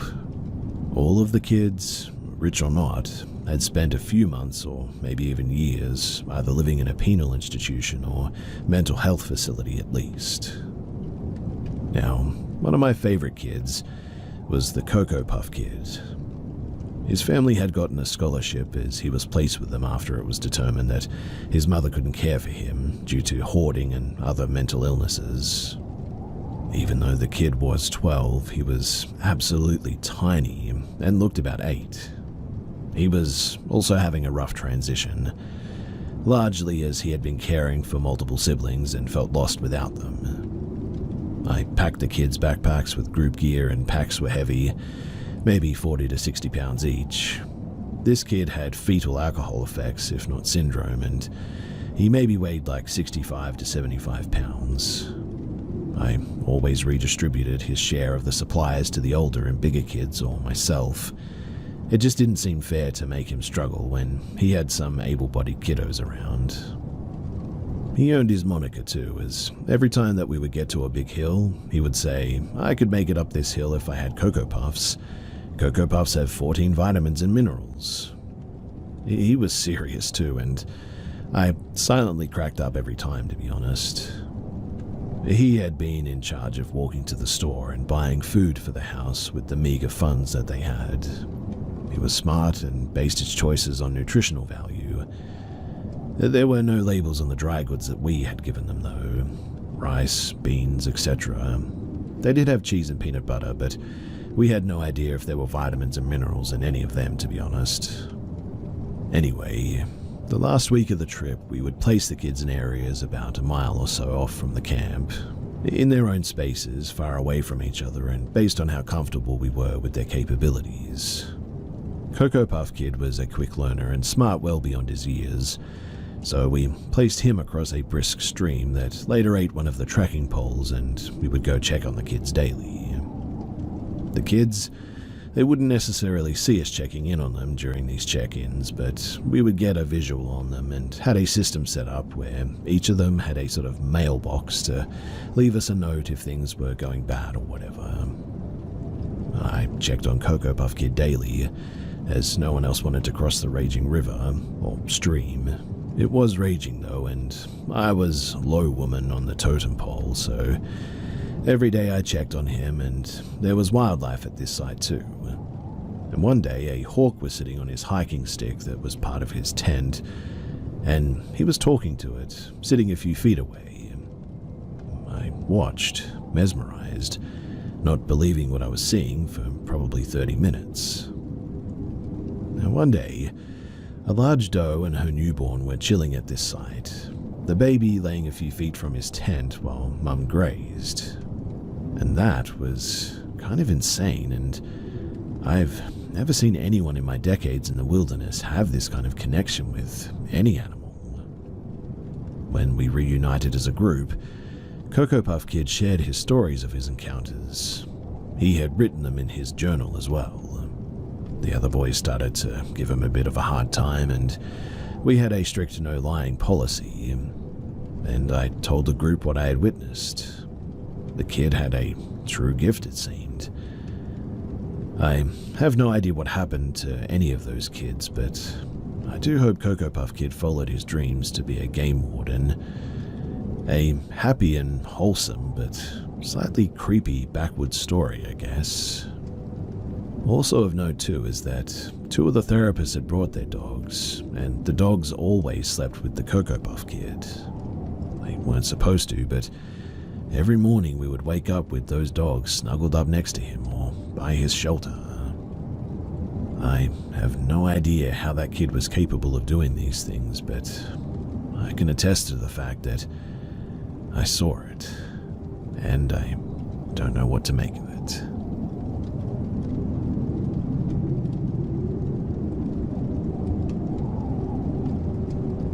Throughout this story, I would like for all of you to please keep in mind that I was 20 years old and very, very naive. You're going to think that I was stupid, and I was. I'm probably lucky to be alive, and man, do I know that. I kick myself whenever I think about this day. I just wanted to get some other opinions, and I don't know, maybe I was wrong about him. So, about 20 years ago, I was walking down the road in a not-so-great area. It was summertime and I was dressed appropriately for the heat, shorts and a tank. I'm very thin and was downright skinny then, and got mistaken for a sex worker more times than I care to admit. This may or may not be important to the story, I'm really not sure, but I thought that I would mention it. So anyways, like I said, I was walking to pick up my son from daycare, and as I was going about my way, a truck full of men started to catcall and follow me. They turned around several times to yell at me out of the window, and I was getting a little bit nervous about it. I was passing a gas station parking lot, and a man not much older than myself stopped in a nice car and asked if I would like a ride. He didn't seem scary, and honestly, he was attractive, so I said okay, and I got into this car. So, I get into the car with him, and he asks where I'm going. I tell him that it's about a mile straight down the road that I'm on, and he starts out going the wrong way, and just tells me that he needs to turn around. I pay little mind to this. He starts to ask me about myself, so I tell him I was escaping a DV situation and was staying in a women's shelter nearby. I was telling him how closely my activities were monitored, and that I was due to pick up my son any minute. And honestly, I think this may have actually been what saved me. At some point, I notice that he takes another wrong turn, but I don't know the area all that well, so I point it out, and he says that he's taking a shortcut or something, and I just go back to talking like an idiot. But then I get a whiff of something. I know that that smell now is the smell of death or decomposition. I know this for sure now, in fact. I didn't back then, but I turned around and looked into the back seat, looking for spoiled food or something that would cause this. The car is absolutely spotless, though. I bring up the smell, and he brushes it off and changes the subject. But for some reason, the smell just started getting stronger. Me, being the young idiot that I was, brings it up again. "What is that smell?" I say. And he says that he doesn't know. Probably something that he forgot to take out and has gone bad or whatever. When I tell you guys, though, that there was not a crumb in that vehicle, I was absolutely baffled. But eventually, he drops me off safe to my destination. He doesn't tell me his name, ask for my number, or give me his, and I don't think much of it until, well, much later, when I then smell that smell again. But this time, I know what it is, and it triggers the memory of that guy in that car that day. This was probably 2005 in Covington, Kentucky, and I'm very sure that him being aware that not only would I be missed, but I would be missed quickly and my movements would be tracked very specifically. I think that was the only reason that I made it back out of that car that day.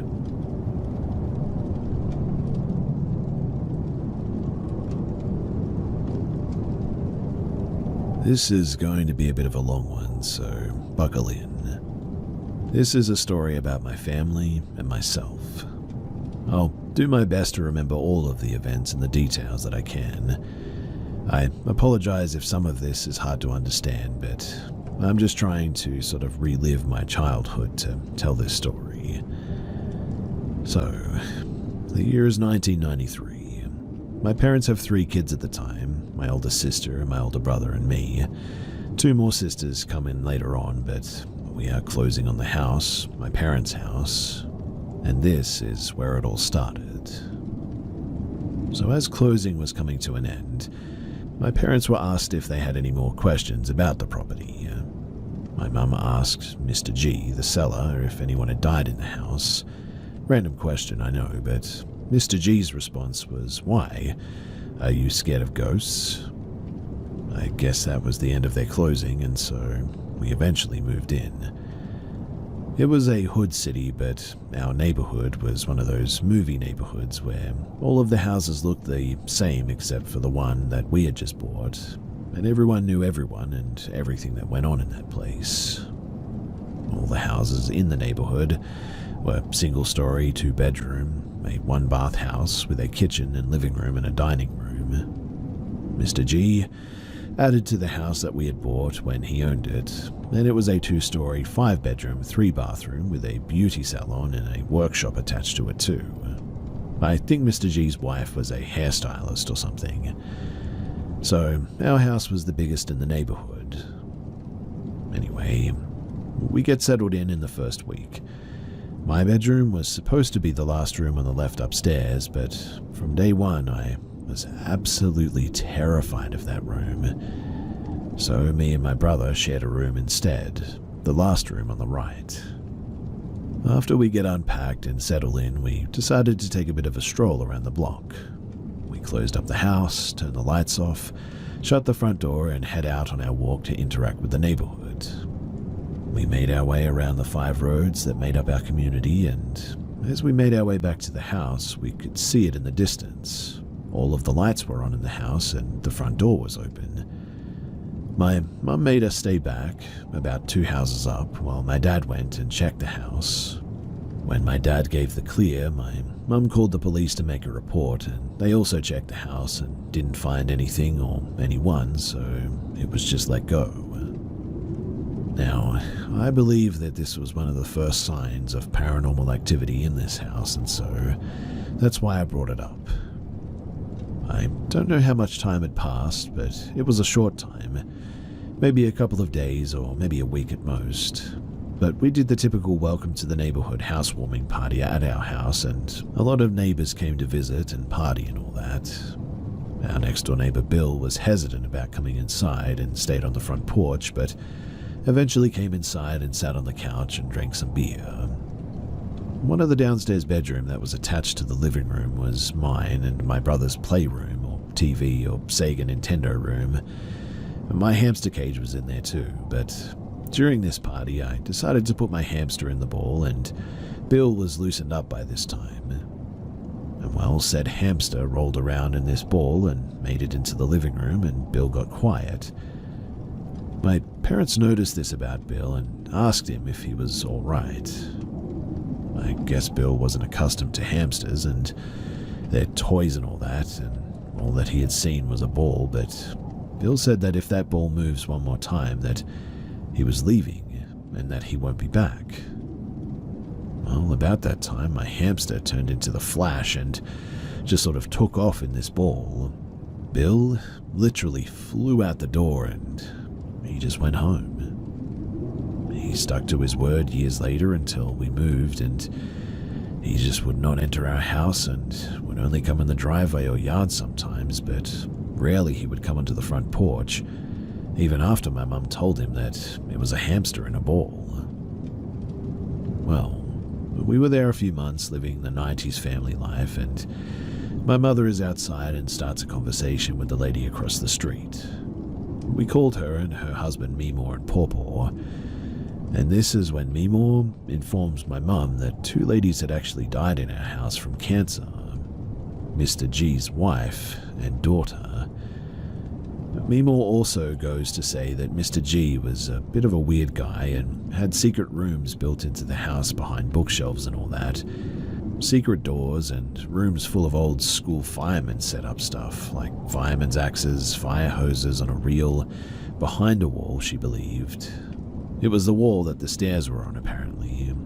Some people knew about the secret rooms, so I guess it wasn't entirely secret, but my mum invited Meemore over one day, and she was going around the house just showing us some of the rooms that were turned into regular rooms before Mr. G sold us the house.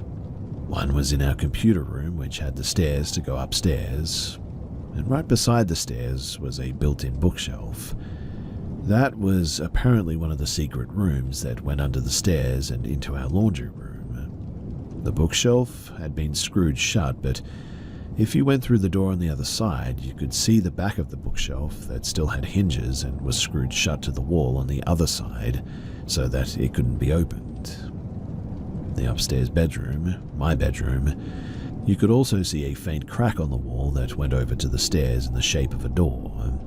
It was sealed, and Meemore told us that that's where Mr. G apparently kept his safe. Well, I started elementary school, and I used to walk to school that was about maybe half a mile away through the woods, very close, but everything seemed fine, and I had two younger sisters and all that. But around 4th grade, I started noticing when I got home from school just about every day that my mum would be sitting in our van, and she had a sort of little 90s handheld TV and would go to Winn-Dixie and buy an Inquiry magazine and just sit there. I used to get mad because I wanted to go to the store with her, but it was a daily occurrence. During this time, I was in elementary school, and we would witness things or experience things happening, like doors opening or closing inside the house, and stuff like this.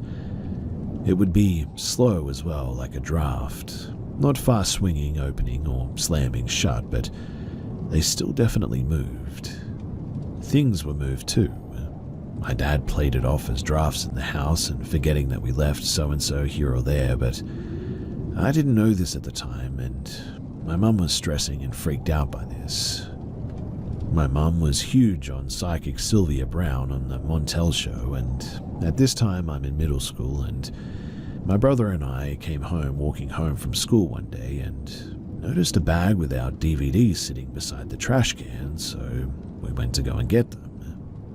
My mum met us at the door, and we asked why they were out there, and she said that psychic Sylvia Browne said today that if you have horror movies in your house, then you are allowing the devil to enter your home. She made us throw them back out, but eventually we snuck them back into our bedroom. Me and my brother shared a bedroom at that time too. Later in the evening, my mum is still making small talk about Sylvia Browne, and one of our yearly chores was that my brother and I hung the Christmas lights up. Well, we were teens and preteens at this point, and a bit lazy, so this year we decided that we hated doing it, so we left the lights up, and it's like months past Christmas now. And during one of Sylvia Browne's episodes, my mum starts screaming at me and my brother to go and take the Christmas lights down because it's apparently bad luck to leave them up all year and something to do with Satan. This is when my brother, I didn't mention that he's 4 years older than me, but he is, makes the comment to my mum that, yeah, well, this house is already evil. Sometimes I feel like I'm getting my hair pulled and no one's there, and sometimes I hear people walking up the stairs and no one's there. My mum just burst into tears with my brother and says the same thing happens to her, and also that she has been pushed down the stairs apparently, and says that that's why she sits in the van every day, all day long, because she's so scared to be in the house by herself. So, When we leave for school, she would be right behind us to go sit in the car all day, allegedly. And at this time, my mum and dad got divorced for whatever reason. I never got into it, but my dad moved back in with his parents. I was kind of jealous at this point because my mum and brother were talking about paranormal stuff happening to them, but nothing ever really happened to me.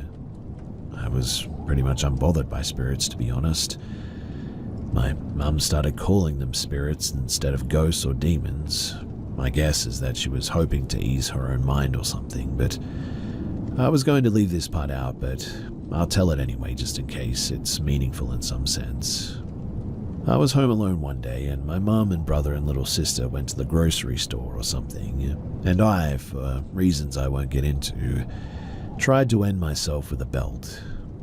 I remember seeing the light, but I don't know, I didn't make it that far, and I woke up on the ground with a massive headache and the belt was broken. I never spoke of this again, but looking back, I can only think that the spirit saved me for whatever reason.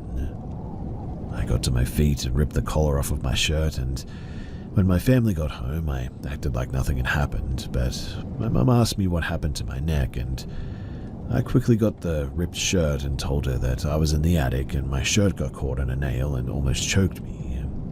By the way, our house has 3 attics, one on the front porch, one in the dining room downstairs, and one upstairs with the closet that was originally supposed to be my bedroom. Anyways, now my brother is curious about the attic, so we decided to go up there.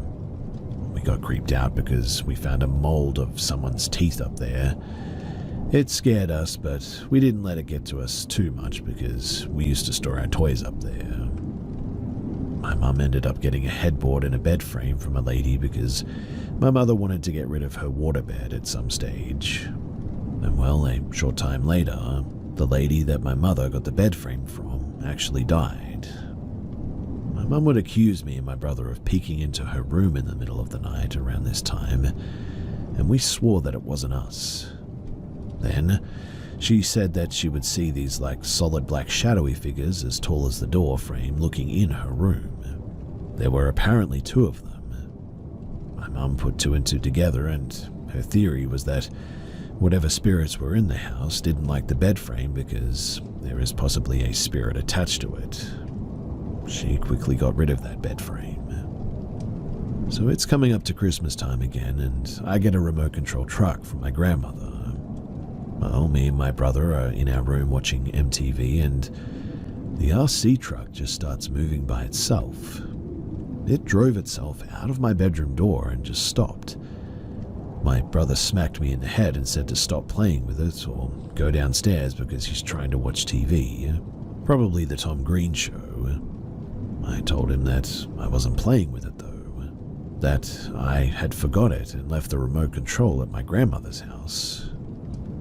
We looked at each other and he told me to go and get the truck, and so I picked it up and he said take the batteries out of it because it's probably just interference with the cordless or something like that.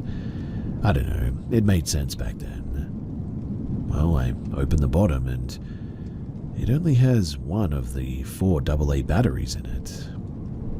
We got a little bit scared by that, and so I put the truck under my bed, and really that's where it lived for the rest of its life. Now, I got into a little bit of trouble at middle school and had to be homeschooled at one stage. I completely changed my daily schedule and I would stay up all night talking to people in chat rooms.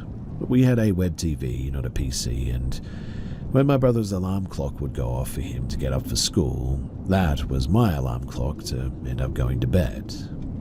This was our daily and nightly routine pretty much all school year. And well, in the time that I'm up, the computer room, which is off of the kitchen, and had the laundry room in it, we had a curtain that separated the kitchen from the computer room, and I started noticing that the curtain would move. Not blowing, but crease and move as if someone was using their arm to move it out of the way. Then the laundry room door would open, and then close. And a little while later, the laundry room door would open and close again, the curtain would crease and move again, as if someone was sort of walking back and forth from the kitchen to the laundry room. This went on all school year and into the summer. I ended up naming these spirits or ghosts or demons Heidi and Beth. I have no explanation why I chose those names, but that's what I did. Probably because I knew two ladies died, so I gave them female names, I guess, but this was an every night event, so I'd welcome them pretty much every time, like, hey Heidi, hey Beth, and I was never bothered by them, except for them moving the curtain in the door, I guess. I never was touched or anything, not like my mother and brother had allegedly been, but well, summer is here, and my brother decided that he wanted to stay up and see what I do all night, so I introduced him to the world of chat rooms on web TV, Talk City at the time. His first night, he was typing away and chatting it up with someone, and he just sort of stops mid-sentence. He said, "Is my hair moving?" He had a sort of little alfalfa-looking thing on his head. I looked, and his hair was moving, as if someone was flicking it. I said, "No, you're imagining stuff because you haven't ever stayed up this long." Freaked out, I tried to make light of it, and I said, "No, you're imagining stuff because you've never stayed up this long." Anyways, we live our life and share the house with these spirits. Brother gets a girlfriend and moves out.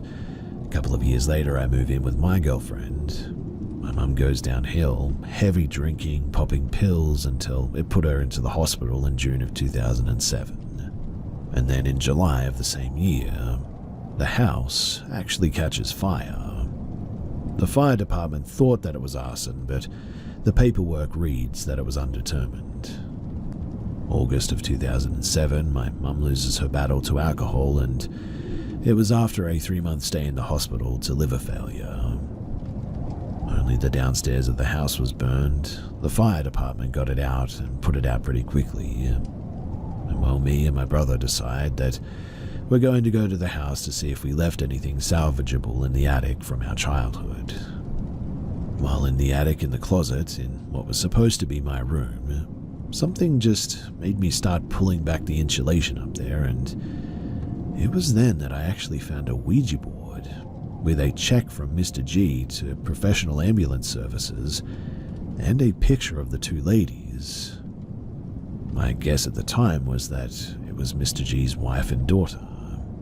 My brother was into his emo rocker phase at that stage and decided to have the Ouija board framed and hung it up in his house on the wall above his bed, with the check and the pictures in a sort of Ziploc bag.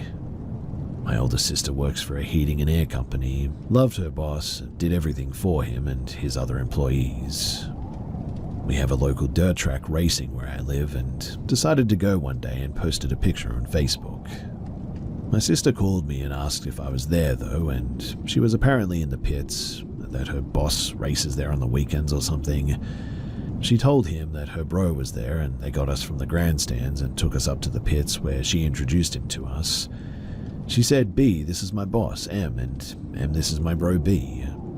She also told me that I found out that M is Mr. G's grandson. He built the house that we lived in, apparently. We talked about the house, and he confirmed that it was his grandma and aunt that died there from cancer, and how he stayed there for a while with the dogs that they had and stuff. We didn't really mention it anymore after that, and I started enjoying the weekends with my family at the dirt track, and became affiliated with the race team working on the race cars and everything like that. And well, some time passes and my brother's wife is diagnosed with cancer and, well, unfortunately, it was too late. She lost her battle to cancer fairly quickly, and my brother came to me a few weeks later and says that he wants to get rid of the Ouija board that he had framed, because he has a feeling that that's why his wife had passed. That apparently he thought that he had brought some bad voodoo stuff into their home. He asked if we could just throw it away or burn it. And well, from my time watching ghost hunters and paranormal shows, I thought that I was a bit of an expert, so I thought and told him that I believe that you can't just get rid of it. You have to release the spirits or something like that. I didn't really know what I was talking about, but it hit me then. "Hey, I know someone who might have some answers about it." My brother came over and I called Em, my sister's boss, and I said, "Hey Em, I have a bit of a weird question, but back in the day after the house burnt, we decided to snoop in the upstairs attic and we found a Ouija board. Do you know if Mr. G used it?" And then Em said no, I used it. I bought it when I was 14 from the local hobby shop. He said that apparently he had tried to contact his grandma and aunt. I said that I was about to send him a picture and, well, I put the two pictures on the Ouija board and I sent him a picture of it. And he said yes. That's my board, and that's my picture of my grandma, Heidi, and my Aunt Beth. Me and my brother just looked at each other, pale as we could be. Now, if you remember what I said earlier, I mentioned that when I was a teen, I randomly gave the spirits in our house the names Heidi and Beth. And to this day, I still have absolutely no understanding of how that even happened. In the end, I asked if he wanted all of it, and he said yes, so we returned all of his stuff to the original owner, him. And that's pretty much where his story ends. Me and my brother have spoken about it over the years a few times and told the story together to people and family, but still, no one believes us, so we just sort of told each other that we know the truth because we lived through it, and that we'll just have to take it to the grave with us one day.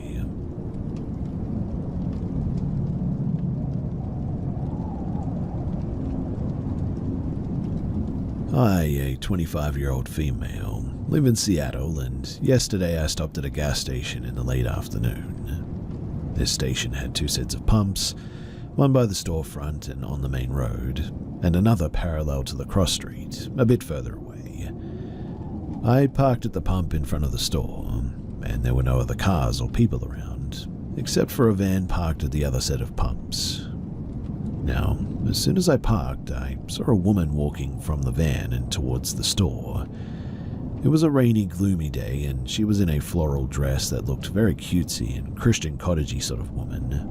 Hopefully that paints a bit of a picture, but she looked slightly confused and was subtly sort of looking into the window of my car before she approached me after I opened my door. She was seemingly distressed and told me that she had no gas and was stranded, and had to drive 30 miles to get home. I had a bit of an unsettling feeling about the interaction, and told her that I was broke and I didn't have 30 miles of gas of money to help her with. She then said that she didn't want any money, but needed me to come over to the car to help her. She kept repeating that I just needed to come over to the car. I had looked towards the van and noticed that the rear window was completely covered with black tape and the car looked noticeably disheveled. I knew at that point that I would be going nowhere near her car or getting out of mine at all. After refusing her multiple times, she walks back to the van. It was one of those vans with the sliding rear doors, and when she returned, she slid it open slightly and I could see that she was speaking to someone in the back seat. At this point, a Mercedes pulls up to the pump right across from her and a man gets out. She does not approach him at all, and instead, she gets into the front of the van and drives off. Now, I knew from the beginning that everything about this moment felt off, but it wasn't until a few minutes after that the details, they really sunk in and I realized what that could have been. Maybe I'm being dramatic and perhaps it was nothing at all, but I do have good intuition and something just really, really did not feel right from the beginning of that whole encounter.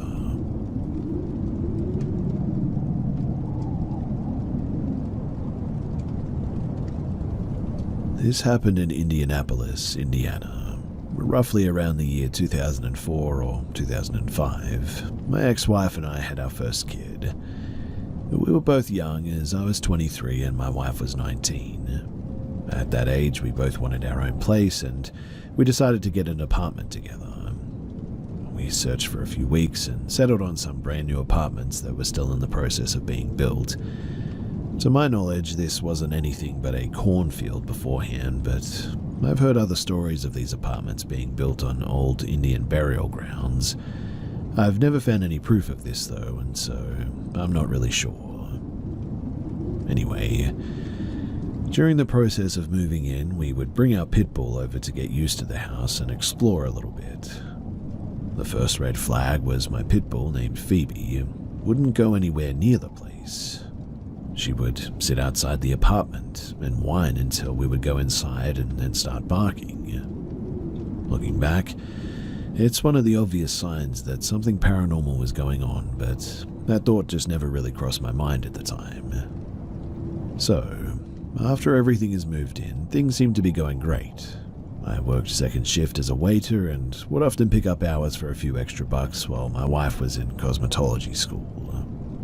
So after forcing my dog to become acquainted with the apartment, she seemed to be doing fine but refused to go into my son's room. I'll admit too that his room gave me a weird feeling, but as a young man I didn't think too much of it. But everything changed 3 days within being in my new home. So I was off work on a random Tuesday and took my son and dog to the local park for a few hours to just burn off some energy. We got back and my son went and took a nap, or so I thought, because when I went to go and check in on him, he was talking to himself in a full coherent conversation. Not completely abnormal for kids, I know, to make up friends or whatever, so I asked him who he was talking to. And he replied with the scary lady in the corner of the room, as he pointed to the corner of the ceiling. I was a little bit creeped out by this, but I'm a firm believer in letting kids run wild with the imagination. I would ask him questions such as, do you know her name? How old is she? What does she look like? All to no avail, though. All I was told was that she was an older girl who was very mean, apparently. Well, fast forward a few hours later, my wife returns home and we discuss the previous situation and come to an agreement that he's just being a kid, and we went to bed that night. I was awoken by my son, though, screaming and crying in the middle of the night, so I went to go in there and check in on him. And when I went in, he was pointing at the corner of the ceiling again. My dog, though, was also staring at the corner of the room, barking. I wasn't sure what to do, so I took my son in our room and I closed his door, and everything seemed to settle down after that. The next day I go to work. I'm working a double, so I won't be home until a little bit after midnight. I call my wife every break to make sure everything's going well, and it was. But at about 11:30 I received a phone call from her saying the same things from last night are happening again, and I needed to go home at that moment. I tell my boss that I'm having a family emergency and speed as fast as I can back to our home. As I open the door, I hear the chaos going on and go straight to our room, where I find her sitting in the bed with our son. He's crying hysterically. The dog is sprinting back and forth, barking as loud as a dog can bark. My poor wife is crying due to being overwhelmed, so we leave for the night and we end up going to my parents' house.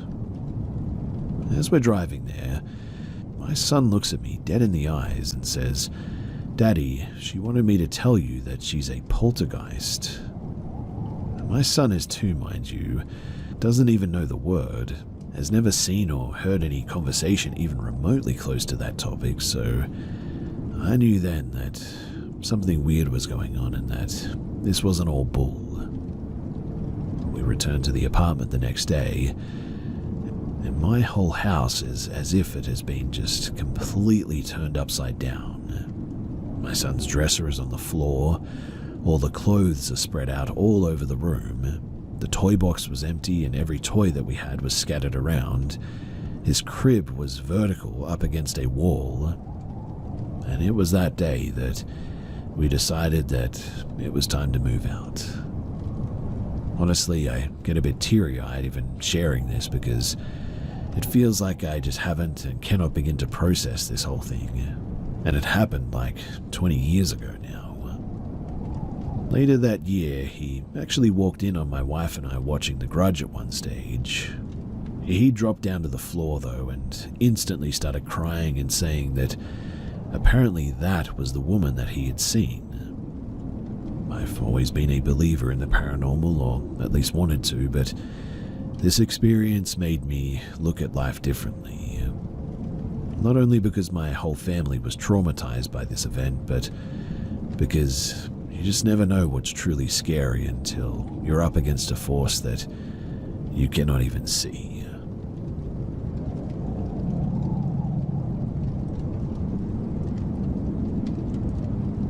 This is an ongoing situation, and I'm really not sure what to do about it. So my house sits fairly far back from the road, around maybe 150 feet roughly, maybe a little bit further to be honest, but between the entrance to my driveway and my front porch, I have 3 vehicles parked that would obscure the view from anyone walking or driving by.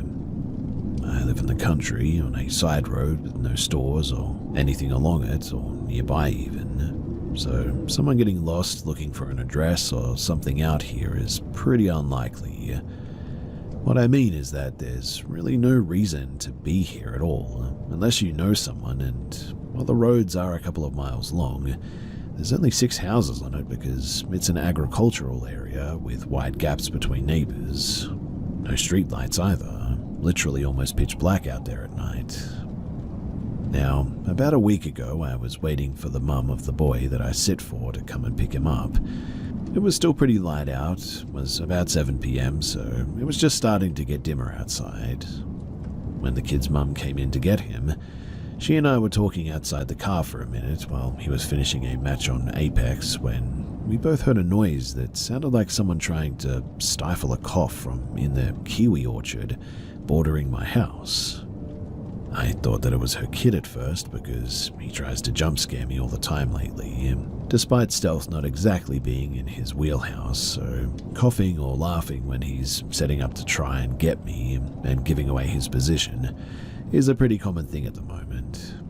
So I pretty much paid exactly 0 attention to it at first. Well, a couple of minutes later, he came flying out of my room and they left, and I didn't even realize until later that was weird because who the heck was coughing in the orchard? But at that time it was just, I don't know.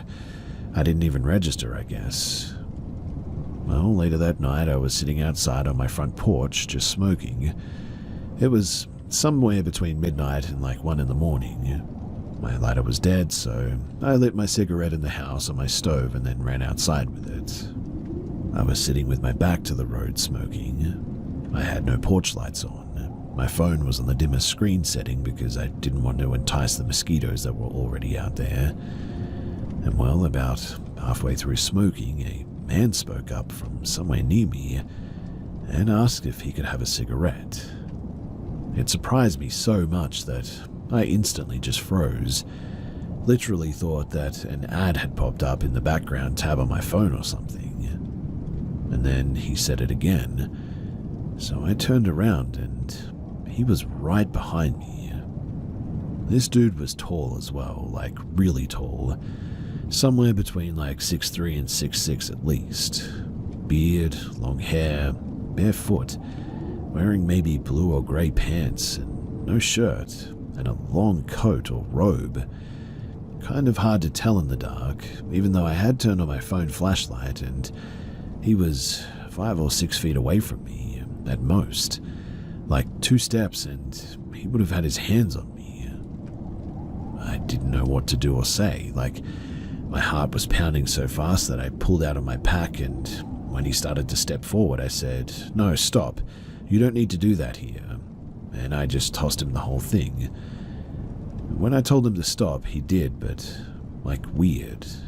He stopped and put his hands up to his chest height, palms out, and said, "That was a good idea to toss it," and then just stood there for a second.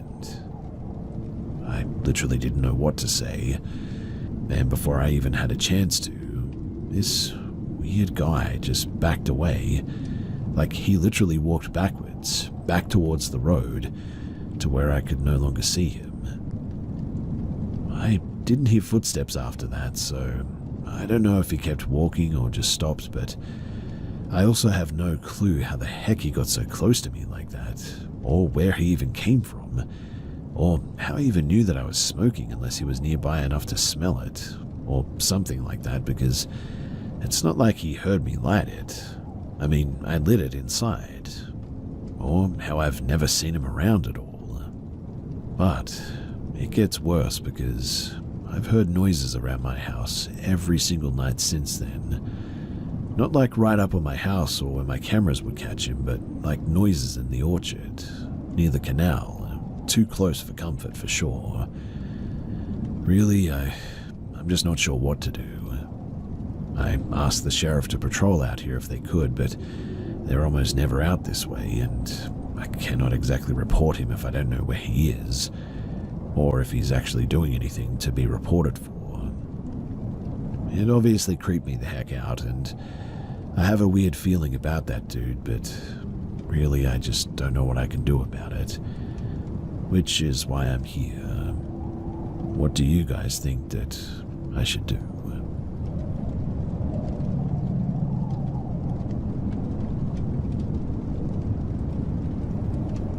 Before I begin, I just want to say that this isn't my family's first ever paranormal activity experience. We're from Mexico, and in our old home, my parents describe everything that they've seen and heard, from footsteps and furniture moved at night, to seeing a woman in a white gown walking across a room just feet from them. Obviously, that's a story for another day, but this one that I'm about to share is new. So we moved into a new house in VA last November. We're renting for 2 years. The place seems normal, and we've only had one semi-paranormal event, which was about a week ago, but now it's 2.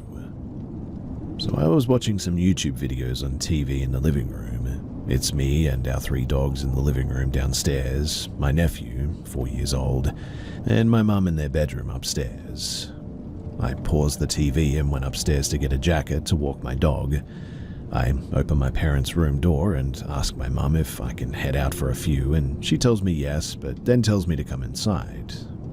I go in and she asks our nephew, in Spanish, "What did you see?" He then answers, "There was a man in the closet, and he walked out and he was gone, and he's not there, but he was there." Confused, I looked into the dark closet, which has the door opened, like normal, and walked into it. But there was nothing human-shaped there, and I've seen this kid's YouTube history. The closest that he's seen to a ghost video is videos about a slide eater. I called his mum, and she just chalked it up to him seeing stuff with a high imagination. Now yes, he has an active imagination like all kids do, as I've certainly seen him play out stories in his head when we play at the park, but never something that would actively scare him like this. But honestly though, it wasn't even that he was really scared, it was more like he was confused on what he had seen. I really don't know what to think of it. I mean, on one hand he's a kid and you just cannot really trust them, but on the other hand he's never really said anything like this or lied without a reason in general. He wouldn't say something that would scare himself, and I just cannot bring myself to believe that he'd imagined something like that. And it doesn't seem like he's just looking into the dark side of the room and imagined it, since he was on his iPad since the moment that I walked into the room. He was sitting on a revolving seat and, while scared, wasn't trying to hide or anything, just sort of keeping close with my mum, who was showering at the time. Anyway, I would love to hear your ideas, explanations, and any kind of weapon against the paranormal, because I really am not taking any chances here. After all, I live like less than 40 steps from that closet.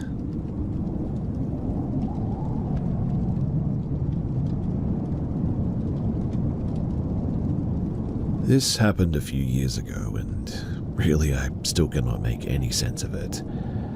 I don't know if it was exhaustion, alcohol, or I don't know, something else entirely, but It still unsettles me when I think about it. So I was staying at my parents' house in a separate studio space that used to be a garage before they renovated it. It was winter, but the room was heated. I had a little bit of wine earlier in the night, not enough to be drunk, just enough to feel a little bit tired. It was around 2 a.m, and I was on the phone with my boyfriend at the time, talking about life and trying to just clear my head a bit. The room was pitch black, no nightlights, no glow from the street, just total darkness. At some point, though, I laid down on the carpet while we talked, sort of exhausted. And that's when I noticed something beside me on the floor. It looked like a pillow, but I couldn't see much, just a dark, soft-looking shape next to me. Without thinking, I sort of rolled over and wrapped my arms around it, and instantly something was wrong. The best way that I can describe it is that the entire atmosphere shifted in a second. The room, which had been warm, suddenly felt colder. Not a draft, mind you, not my imagination. The air itself felt different, and this feeling sort of came over me, like a wave of deep, heavy sadness. Not my own sadness, but something else. It wasn't gradual, it wasn't subtle. It hit me all at once, like flipping a switch. 1 second I was tired but fine. The next it was like something dark had wrapped itself around me, like I had stepped into something that I wasn't supposed to touch. I shot up and ran out of the room. My heart was racing. I felt sick, like I had brushed up against something that I shouldn't have. The next morning, I went back trying to make sense of any of it, and there was nothing there. No pillow, no blanket, nothing in that spot at all. I don't know what happened that night. I don't know if my brain just glitched, if I was just too exhausted, or if something else was in that room with me. But I know how it felt. Like I had touched something that didn't want to be touched. Has anyone ever experienced something like this? What could I have felt? Was this some kind of sleep deprivation, hallucination, or was there actually something there? I really need some answers.